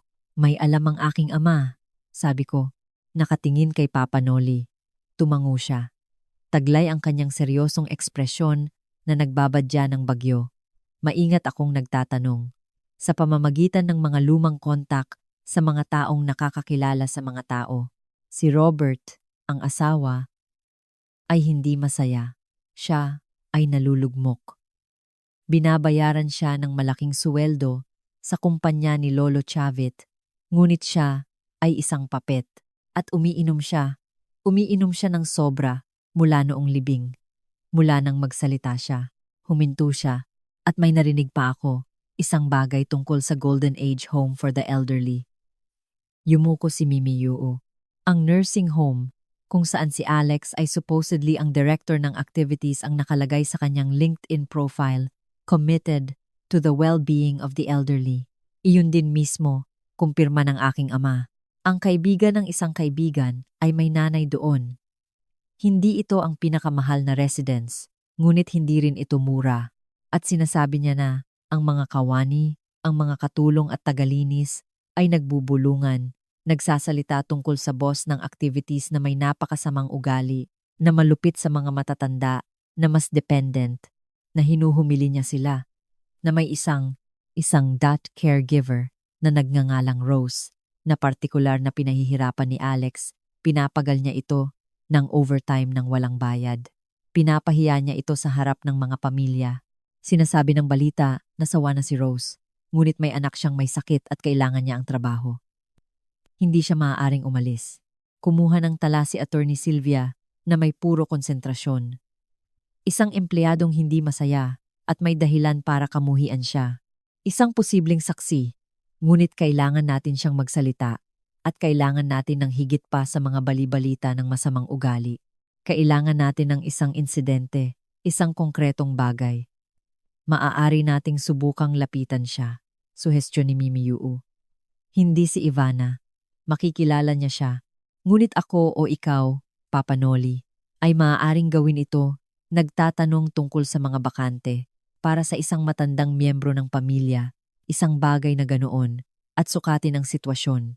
Ako na ang bahala, sabi ni Papa Noli, nang walang pag-aalinlangan. Alam ko kung paano makipag-usap sa mga taong nagtatrabaho ng husto. Maingat kong gagawin. Mabuti, tumango si Attorney Sylvia, habang may isa pang linya, si Slater, ang kanyang kumpanya. Muli siyang tumingin sa aking ama. At iyon, umiling si Papa Noli ng ngiti na walang kagalakan. Ito ay ang ngiti ng isang lalaki na natagpuan ang piraso na kanyang hinahanap. Ang kumpanya ni Lolo Chavit, Singson Shipyards Incorporate, ay naglalayag sa ilalim ng bandila ng pirata sa loob ng maraming taon. Pag-iwas sa buwis.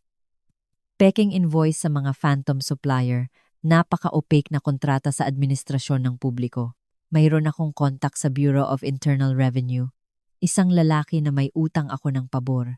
Pinapasa ko sa kanya ang ilang numero, ilang transaksyon na hindi kailanman nagtugma. Interesado siya kung magsisimula silang maghukay.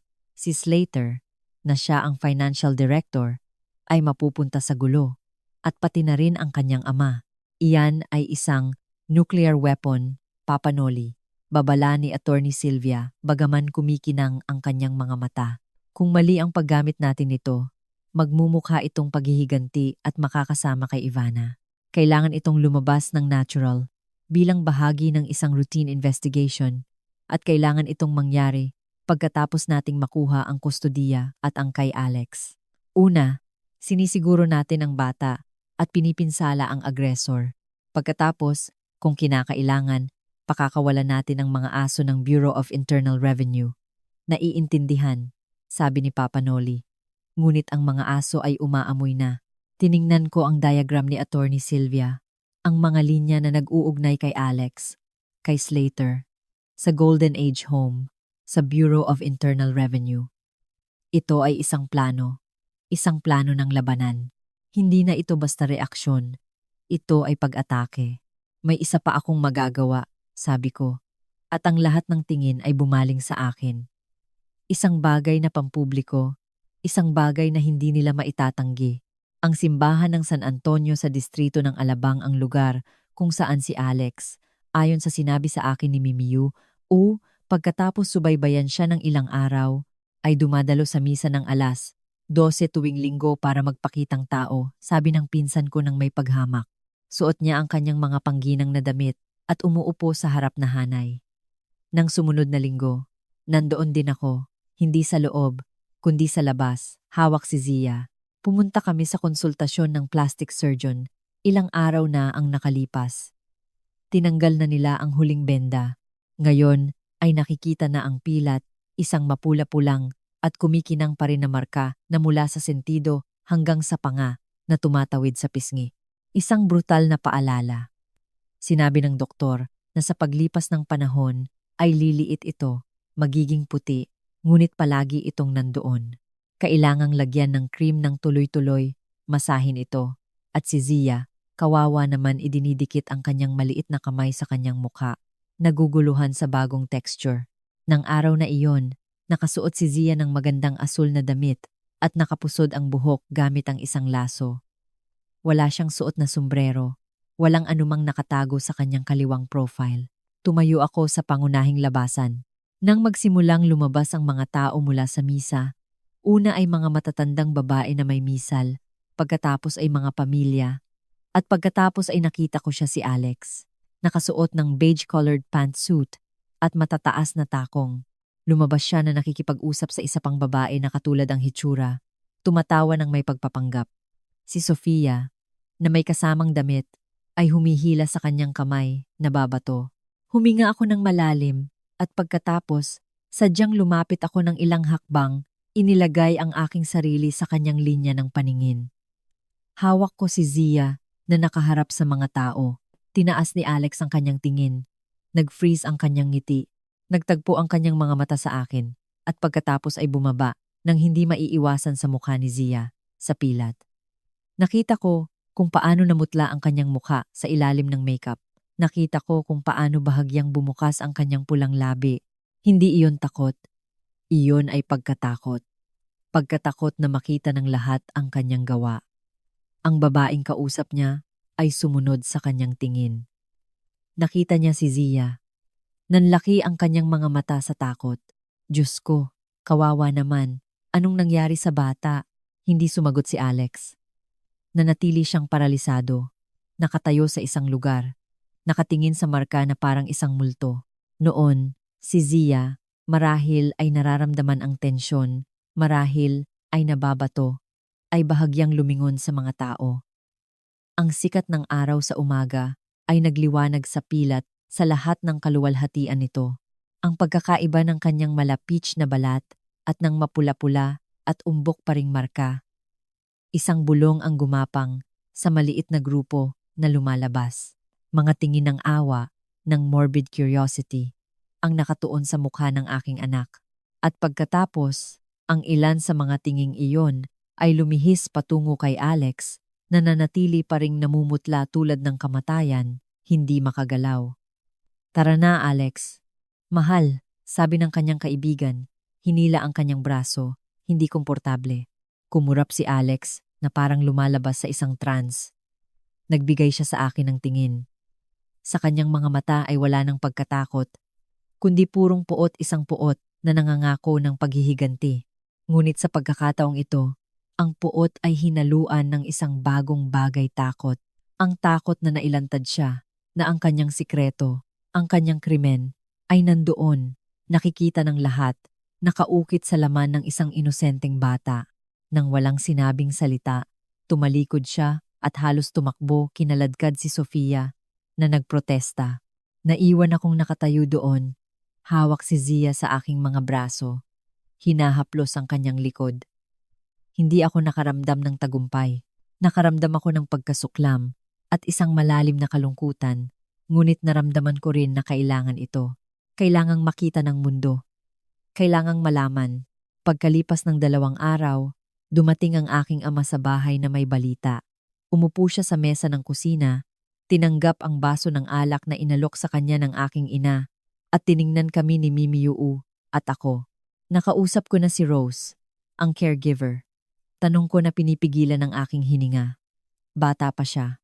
May anak na babae na 4 na taong gulang na may cystic fibrosis. Mahal ang mga paggamot. Pinahihirapan siya ni Alex. Pinagsasamantalahan. Pinapagawa siya ng overtime nang walang bayad. Sinisigawan siya. Hinuhumili sa harap ng mga residente. Ngunit hindi iyon ang pinakamasama. Uminom si Papa Noli ng alak. Ilang buwan na ang nakakaraan. May nangyari sa isang matandang babae, si Ginang Elvira, lubos na dependent, na may advanced dementia. Si Ginang Elvira, sa isang sandali ng pagkalito, ay naihi sa upuan sa isa sa mga aktibidad na pinangungunahan ni Alex. Sa halip na tumawag ng caregiver Alex, sa harap ng 5 iba pang matatandang babae, ay sumigaw sa kanya. Sinabing, "Marumi," at nilinisan siya ng marahas, na nagdulot ng mga pasa sa kanyang braso. Pumasok si Rose at nakita ito. Binantaan siya ni Alex, "Kung magsasalita ka, hindi ka lang sisantehin. Sisiguraduhin kong hindi ka na makakakuha ng trabaho kahit saan at paalam sa Social Security para sa iyong anak." Diyos ko, bulong ng aking ina. Ni-record ni Rose iyon, patuloy ng aking ama, at isang kislap ng kasiyahan ang kumikinang sa kanyang mga mata. Hindi lahat, ngunit bahagi. Ang mga sigaw, ang mga insulto, at pagkatapos, nang umalis si Alex, nanginginig na kumuha ng mga litrato si Rose ng mga pasa ni Ginang Elvira gamit ang kanyang cellphone. Namatay ang matandang babae ilang linggo pagkatapos dahil sa natural na dahilan. Ngunit mayroon siyang recording. Sabi ko, halos walang boses at mga litrato. Mayroon siya nito. Iniingatan niya ito na parang kayamanan ng puot dahil sa takot, ngunit dahil din sa galit. Tiningnan kami ni Papa Noli. Inalok ko siya ng deal. Maaaring kumuha si attorney. Sylvia ng isang mahusay na abogadong pangtrabaho na maghahanda ng kaso ng workplace harassment at wrongful dismissal na magbibigay sa kanya ng malaking kabayaran. Kami na ang bahala sa mga gastos. Bukod pa rito, sinabi ko sa kanya na maari kaming magbigay sa kanya ng pera kung kailangan niya para sa mga paggamot ng kanyang anak na hindi na kailangang bayaran.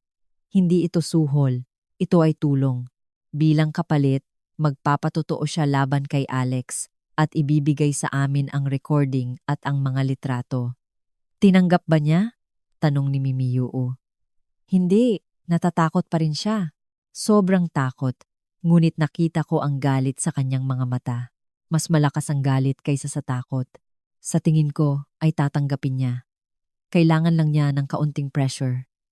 Sa tamang paraan. Anong pressure? Tanong ko. Kailangan ng kanyang anak ng bagong, eksperimental, na paggamot na hindi sakop ng Social Security. Nagkakahalaga ito ng AU1,200,000. Sinabi ko sa kanya na kung makikipagtulungan siya, ang pera ay nasa kanyang account sa loob ng 24 oras. Ibinaba ni Papa Noli ang baso. Malaking pera iyon. Alam ko. Ngunit iyan ang natitira sa pondo mula sa pagbebenta ng shipyard. Magkasundo kami ng iyong ina. Ito ay para dito. Para mapayapa ang bruhang iyon. Nalabo ang aking paningin sa luha. Wala akong sinabi.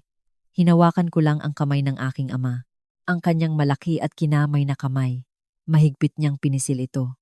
Hindi na tayo nagtatanggol, anak. Sabi niya sa isang malalim na boses. Ngayon ay lalaban na tayo ng husto. Ang hangin sa sala ng Criminal Court No. 5 ay amoy wax na kahoy at pagkabalisa. Mahigpit akong kumapit sa kamay ng aking ama, si Papa Noli, habang ang fiskal, isang payat at matalas na babae na nagngangalang Fiscal Vega, ay iniharap ang kanyang huling argumento. Sa kabilang banda, si Alex, na nakasuot ng jacket suit na masyadong seryoso para sa kanya, ay nagpapanggap ng kalmado na naglalabas sa kanyang mga mata. Ang kanyang abogado, isang lalaking may manipis na salamin, ay nagsalita tungkol sa isang malagim na aksidente sa bahay, isang sandali ng pagkatakot, isang pamilyang nawasak ng hindi pagkakaunawaan. Wala si Zia. Naiwan siya sa bahay kasama ang aking ina, si Mama Corina. Hindi ko siya maaaring ilantad dito, ngunit ang kanyang pagkawala ay mas mabigat kaysa sa anumang presensya. Ang pilat sa aking pisngi, ngayon ay isang mapula-pula at sensitibong linya, ay tila nasusunog sa ilalim ng makeup. Ito ang aking marka. Paralel sa kanya. Isang paalala na pinili kong huwag itago. Ang hukom, isang lalaking may pagod na mukha, ay nakikinig habang nagtatala ng maikli. Ilang buwan na kaming nandito. Mga pahayag mula sa akin, mula sa aking biyanan. Si Lolo Chavit, matigas na ipinagtatanggol ang kanyang anak. Si Lola Small mula sa kanyang libingan, na tinawag na martir. At mula kay Slater, ang aking dating asawa ang salita ay kakaiba pa rin sa pandinig. Nagpatotoo siya isang linggo na ang nakalipas. Ginawa niya ito sa pamamagitan ng pagsuporta sa bersyon ng aksidente, ngunit sa isang pabago-bago, evasive na paraan. Hindi niya tiningnan si Alex, hindi niya ako tiningnan. Tiningnan niya ang kawalan at nagsalita tungkol sa mga tensyon sa pamilya at hindi pagkakaunawaan. Ang kanyang pagtataksil ay hindi na masakit. Nagdulot lamang ito ng pagkasuklam. Kagalang-galang na hukom, tapos ng abogado ni Alex sa isang matamis na boses. Ang aking kliyente ay isang huwarang ina, isang respetadong profesional sa kanyang geriatric center, at isang babaeng nawasak ng nangyari. Ang pagbibigay kriminal sa isang malungkot na kapabayaan, sa init ng isang pagtatalo ng pamilya, ay magiging pagwasak ng isa pang buhay. Humihingi ako ng akwital. Tumayo si Fiscal Vega. Kagalang-galang na hukom, walang kapabayaan. May intensyon, ang temperatura ng likido, ang pagiging malapit. Ang kilos ng pagbuhos, hindi ng pagbitaw. Ipinahihiwatig ang isang sadyang kilos. Ang menor de edad na si Zia ay mamarkahan habang buhay. Ito ay hindi aksidente, ito ay karahasan. At humihingi ako na hatulan ang nasasakdal sa kasong lesions. Tumango ang hukom. Nag-iisip, komplikado ang kaso. nang walang direktang saksi maliban sa akin. At ang aking testimonya ay para sa depensa, ang sa isang dating galit na asawa. Ang lahat ay bumalik sa kanyang salita laban sa akin. Ang investigasyon ng aking ama tungkol kay Alex sa nursing home ay nagpakita ng mga anino, ngunit walang konkreto. Ang mga utang ni Slater sa Bureau of Internal Revenue ay isang sandata para sa paghihiwalay, hindi para dito. Naramdaman ko ang pag-asa, isang marupok na bula, ay nagsisimulang humina. Napansin ito ni Alex, isang halos hindi nakikita na rictus, isang kislap ng tagumpay, ang dumaan sa kanyang mga mata, nang magsalubong ang aming tingin, nang bumukas, nang mahinahon ang pinto, sa likuran ng silid, si Rose, ang dating empleyado sa Golden Age Home. Pumasok siya. Nakaitim siya na may mas mahiyain pa ring itsura kaysa dati. Nakita siya ni Alex at kumunot ang noo, naguguluhan. Si Rose ay hindi pinatawag. Nagkibit balikat ang kanyang abogado, walang alam. Ngunit si Fiscal Vega, sa kabilang banda, ay umayos ng tindig. Kagalang-galang na hukom sa inyong pahintulot. Gusto kong magpakita ng karagdagang ebidensya. May lumabas na bagong impormasyon. Tumango ang hukom na may bahagyang pagkaasar. Mabilis po, pakiusap, si Rose, nang hindi tiningnan si Alex, ay lumapit sa mesa ng fiscal at nagbigay ng maliit na USB drive. Ipinasok ito ng fiscal sa isang laptop na konektado sa isang monitor. Sumindi ang malaking screen ng silid. Anong serkos ito? Protesta ng abogado ng depensa. Katahimikan. Utos ng hukom. Ang kanyang mga mata ay hindi bumitiw sa screen. Sa screen ay lumabas ang isang homemade video, bahagyang nanginginig, kinunan, gamit ang isang cellphone. Ito ay ang sala ng bahay ng aking biyenan. Nakita si Alex na may hawak na baso ng alak, nakikipag-usap sa isang kaibigan na hindi lumabas ang mukha. Nakatago ang kamera na kinunan siya sa gilid. Si Rose ang nagre-record. Ilang linggo pagkatapos ng insidente, sumunod sa mga tagubilin na ibinigay namin ni Mimi Yu sa kanya, na may pangako na tulungan siya at ang kanyang pamilya na magsimula sa malayo. At naglakas loob ang maruming babae na iyon na ireklamo ako, sabi ni Alex sa video na may lasing at mapanlait ng ngiti. Para sa isang patak ng kape? Isang pagmamalabis. Ang bata ay tulad ng kanyang ina, isang pahirap. Kailangan niyang matuto. Sa aking bahay, walang sinumang humahawak sa pag-aari ni Sofia. Walang sinuman, at lalong-lalo na ang bastos na iyon. Sa susunod na lumapit siya sa hindi sa kanya, susunugin ko siya ng totoo. Isang aral na hindi niya makakalimutan. Ang dugo ay nagyelo sa aking mga ugat. Ang silid ay sumabog sa isang bulungan. Si Alex ay tumayo, puti tulad ng dingding. Kasalanan! Manipulado ang video na iyon. Niloloko ako ng beach na iyon. Sigaw niya, itinuturo si Rose na yumuko. Kagalang-galang na hukom. Nagpoprotesta ako. Sigaw ng kanyang abogado. Manahimik ka, sabi ng hukom sa isang dagundong na boses. Ang kanyang mga mata ay hindi bumitiw sa screen, kung saan si Alex ay tumatawa ng malupit at walang hiya. Ang sa susunod ay hindi tumutukoy sa isang aksidente, kundi sa isang aral, isang babala, isang intensyon. Natapos ang video. Ang katahimikan ay ganap. Binago ito ni Fiscal Vega. Ang video na ito, na nakuha ng legal ng isang ikatlong partido sa isang pribado ngunit karaniwang espasyo, ay nagpapakita ng tunay na saloobin ng nasasakdal. Walang pagsisisi. May intensyon at banta ng pag-ulit. Ang depensa ng aksidente ay hindi napapanatili. Tiningnan ng hukom si Alex. Nanginginig siya. Ang maskara ay nabasag. Inilalantad ang puot at takot. Ginang Gonzaga, sabi ng hukom gamit ang kanyang maiden name. Mayroon ba kayong idaragdag? Binuka ni Alex ang kanyang bibig. Ngunit isang paghingal lang ang lumabas. Tumingin siya sa paligid. Hinahanap ang kanyang ama. Si Lolo Chavit ay nakatingin sa unahan. Batong-bato. Hinanap niya si Slater. Ang aking dating asawa ay wala sa silid. Umalis siya pagkatapos magpatotoo. Pinili niya ang kanyang panig, ang kanyang reputasyon, kaysa sa kanyang kapatid sa mahalagang sandali. Hindi ipinataw ang sentensya doon. Ang hukom, pagkatapos ng maikling konsultasyon, ay sinuspinde ang pagdinig, ngunit agad ang epekto. Ang fiskal ay humingi at ipinagkaloob ng hukom ang preventive suspension ng visitation rights ni Alex kay Sofia, pending ang report ng social services at ang pinakamahalaga, tinanggap ang video bilang ebidensya.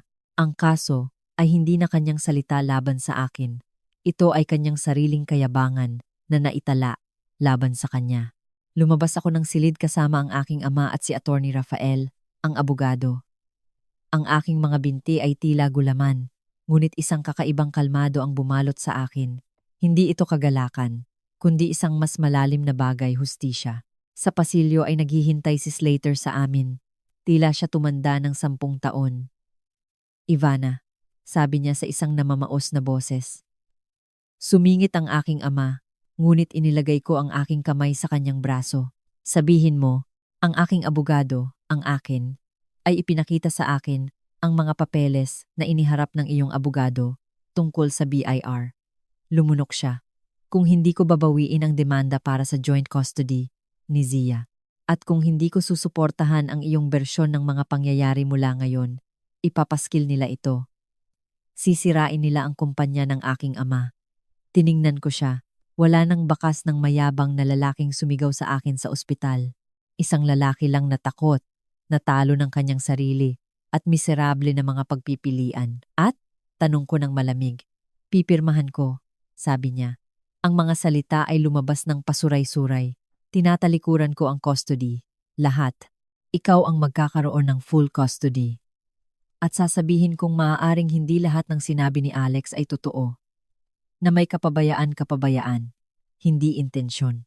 Patuloy niyang pinoprotektahan, bahagya, ang kanyang kapatid. Ngunit sapat na iyon, ito ay pagsuko. Pipirmahan niya ang mga papeles. Sa akin lang si Zia. Ipadala mo sa akin ang mga iyon kay Attorney Rafael. Sabi ko, tumalikod. Ivana, dahil sa dati nating pinagsamahan nagsimula siya. Hindi ako lumingon. Wala tayong pinagsamahan, Slater. Wala na talaga. Lumabas kami ng korte. Tumama sa akin ang liwanag ng araw. Huminga ako ng malalim. Pinisil ng aking ama ang aking balikat. Simula ito ng katapusan. Anak. Naglakad kami patungo sa parking lot. Nauuna ako ng ilang hakbang, balot ng damdamin ginhawa, kawalan, isang napakalaking kalungkutan. Hindi ko nakita ang kotse hanggang sa huli na ang lahat. Isang dagundong ng makina, isang kislap ng metal, isang sigaw mula sa aking ama. Isang malakas at matalim na tama sa aking tagiliran. Umikot ang mundo, ang langit ay napalitan ng aspalto. Isang matalas, puting sakit ang sumabog sa aking balakang at binti. Narinig ko ang mga sigaw, mga preno, ang tunog ng basag na salamin. Mula sa sahig, nakita ko ang kotse. Isang itim na BMW, at sa pamamagitan ng salamin, ang nakabaluktot na mukha, ang namumulang mata ni Alex. Tiningnan niya ako sandali na may ekspresyon ng purong puot, at pagkatapos ay inapakan ng gas. Dumulas ang kotse at humarurot sa kalye, umiiwas sa mga sasakyan hanggang sa nawala sa trapiko. Ivana, anak ko. Ito ang boses ng aking ama, punit. Sinubukan kong gumalaw. Pinigilan ako ng matinding sakit sa aking kaliwang binti. Nagkakagulo ang mga tao.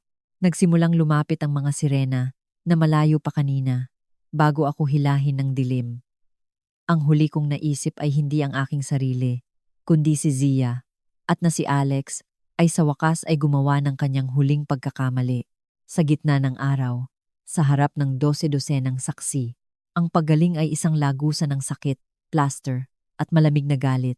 Ang femur fracture ay nagpatulog sa akin ng 2 buwan sa kama at 4 pa na may saklay.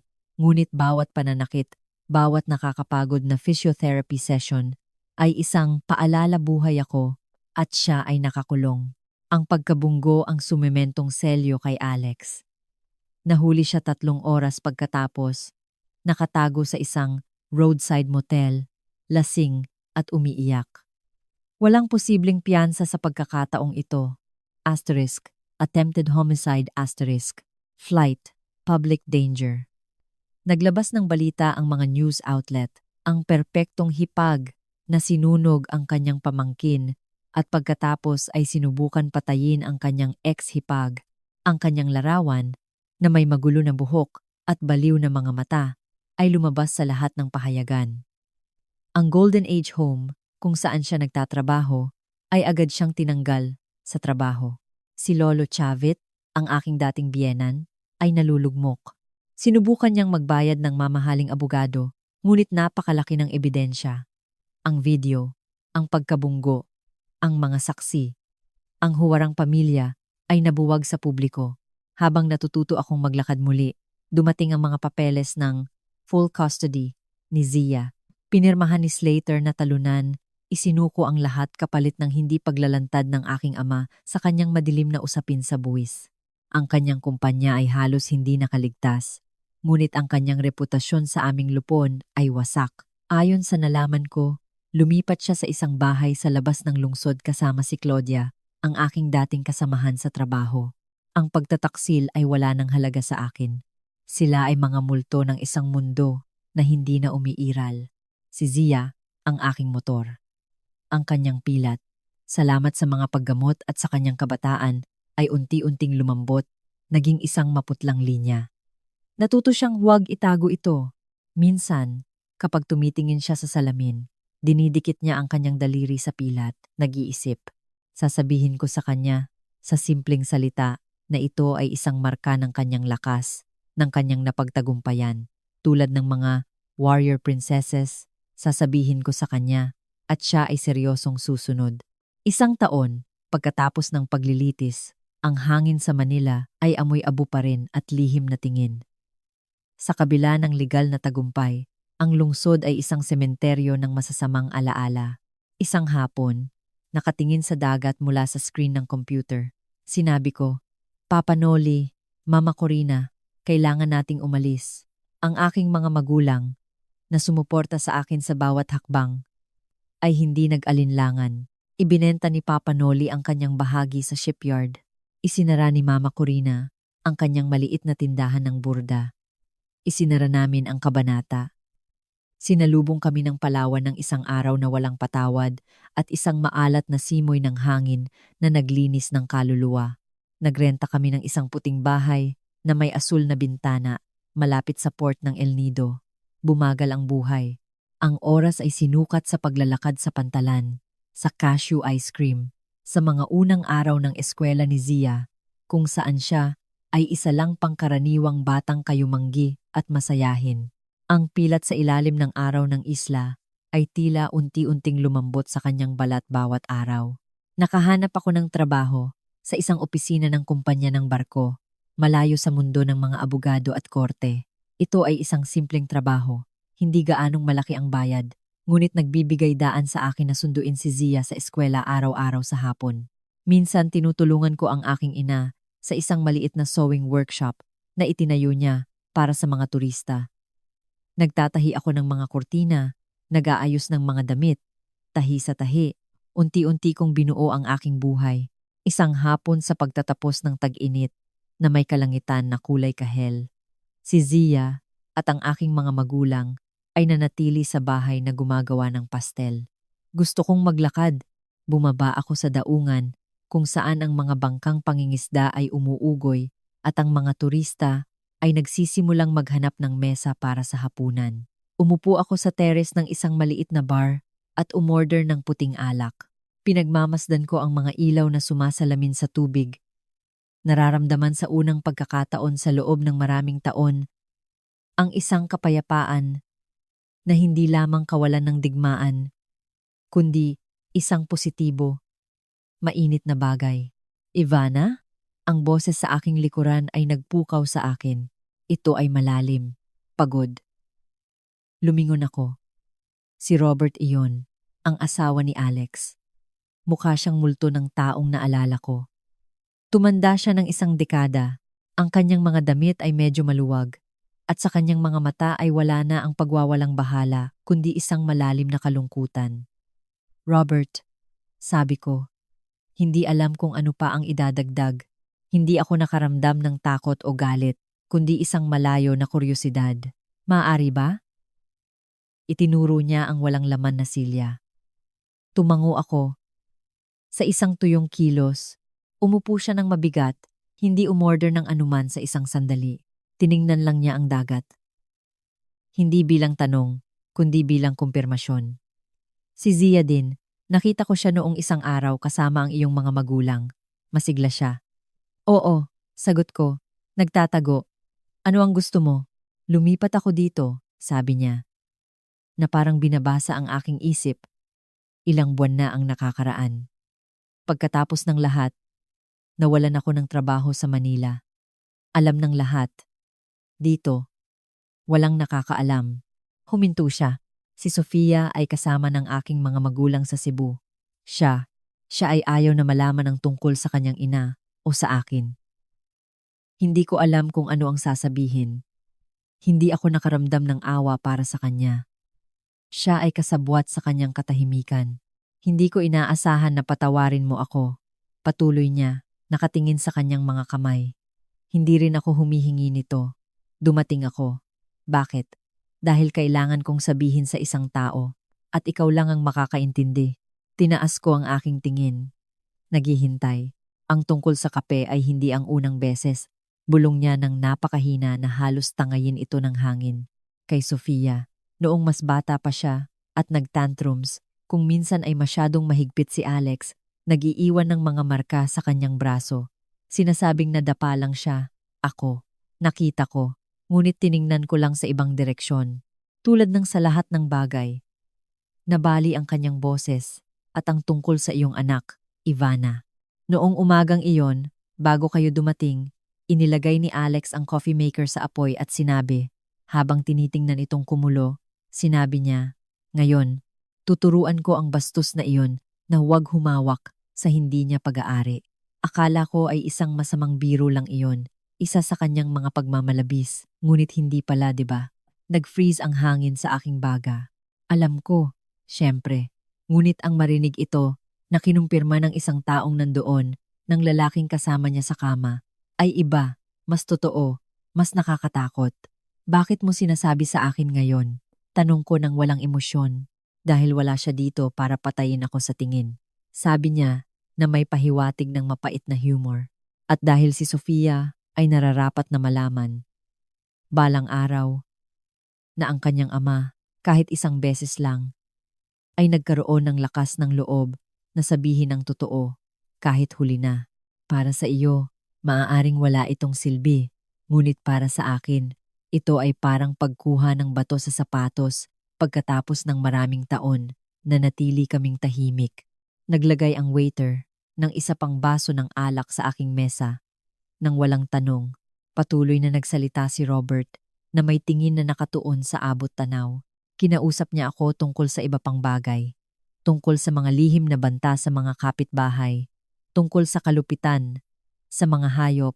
Tungkol sa isang nakababahalang pagka-obses, sa kontrol, at sa pagpapahiya sa mga itinuturing niyang mas mababa. Isang larawan ng isang babaeng kinakain ng inggit at kasamaan, matagal bago pa ako pumasok sa eksena. Hindi ito paliwanag, ito ay isang pag-amin. Nang tumayo siya upang umalis, mas pagod siya. Hindi na kita guguluhin, sabi niya, ngunit salamat sa pakikinig. Lumayo siya sa pantalan, nakabaluktot, hanggang sa natunaw sa mga anino ng gabi. Naiwan akong nakatayo doon, nakatingin sa mga ilaw ng barko. Hindi ako nakaramdam ng ginhawa o tagumpay. Nakaramdam ako ng ibang bigat, ang bigat ng pagkaalam na totoo ang halimaw. At nanirahan siya sa gitna namin, pinapakain ng katahimikan ng lahat. Ang pilat ng aking anak sa ilalim ng liwanag ng buwan na nagsisimulang sumikat. Hindi na lang ito marka ng sakit, kundi patunay na nakaligtas kami, na nakatakas kami. At dito sa islang ito, na dinidiligan ng dagat, sa wakas ay makakalimutan namin. Tinaas ko ang aking baso sa isang tahimik na toast, hindi para sa nakaraan, kundi para sa hinaharap. Isang hinaharap na, sa unang pagkakataon, ay tila tunay na sa amin.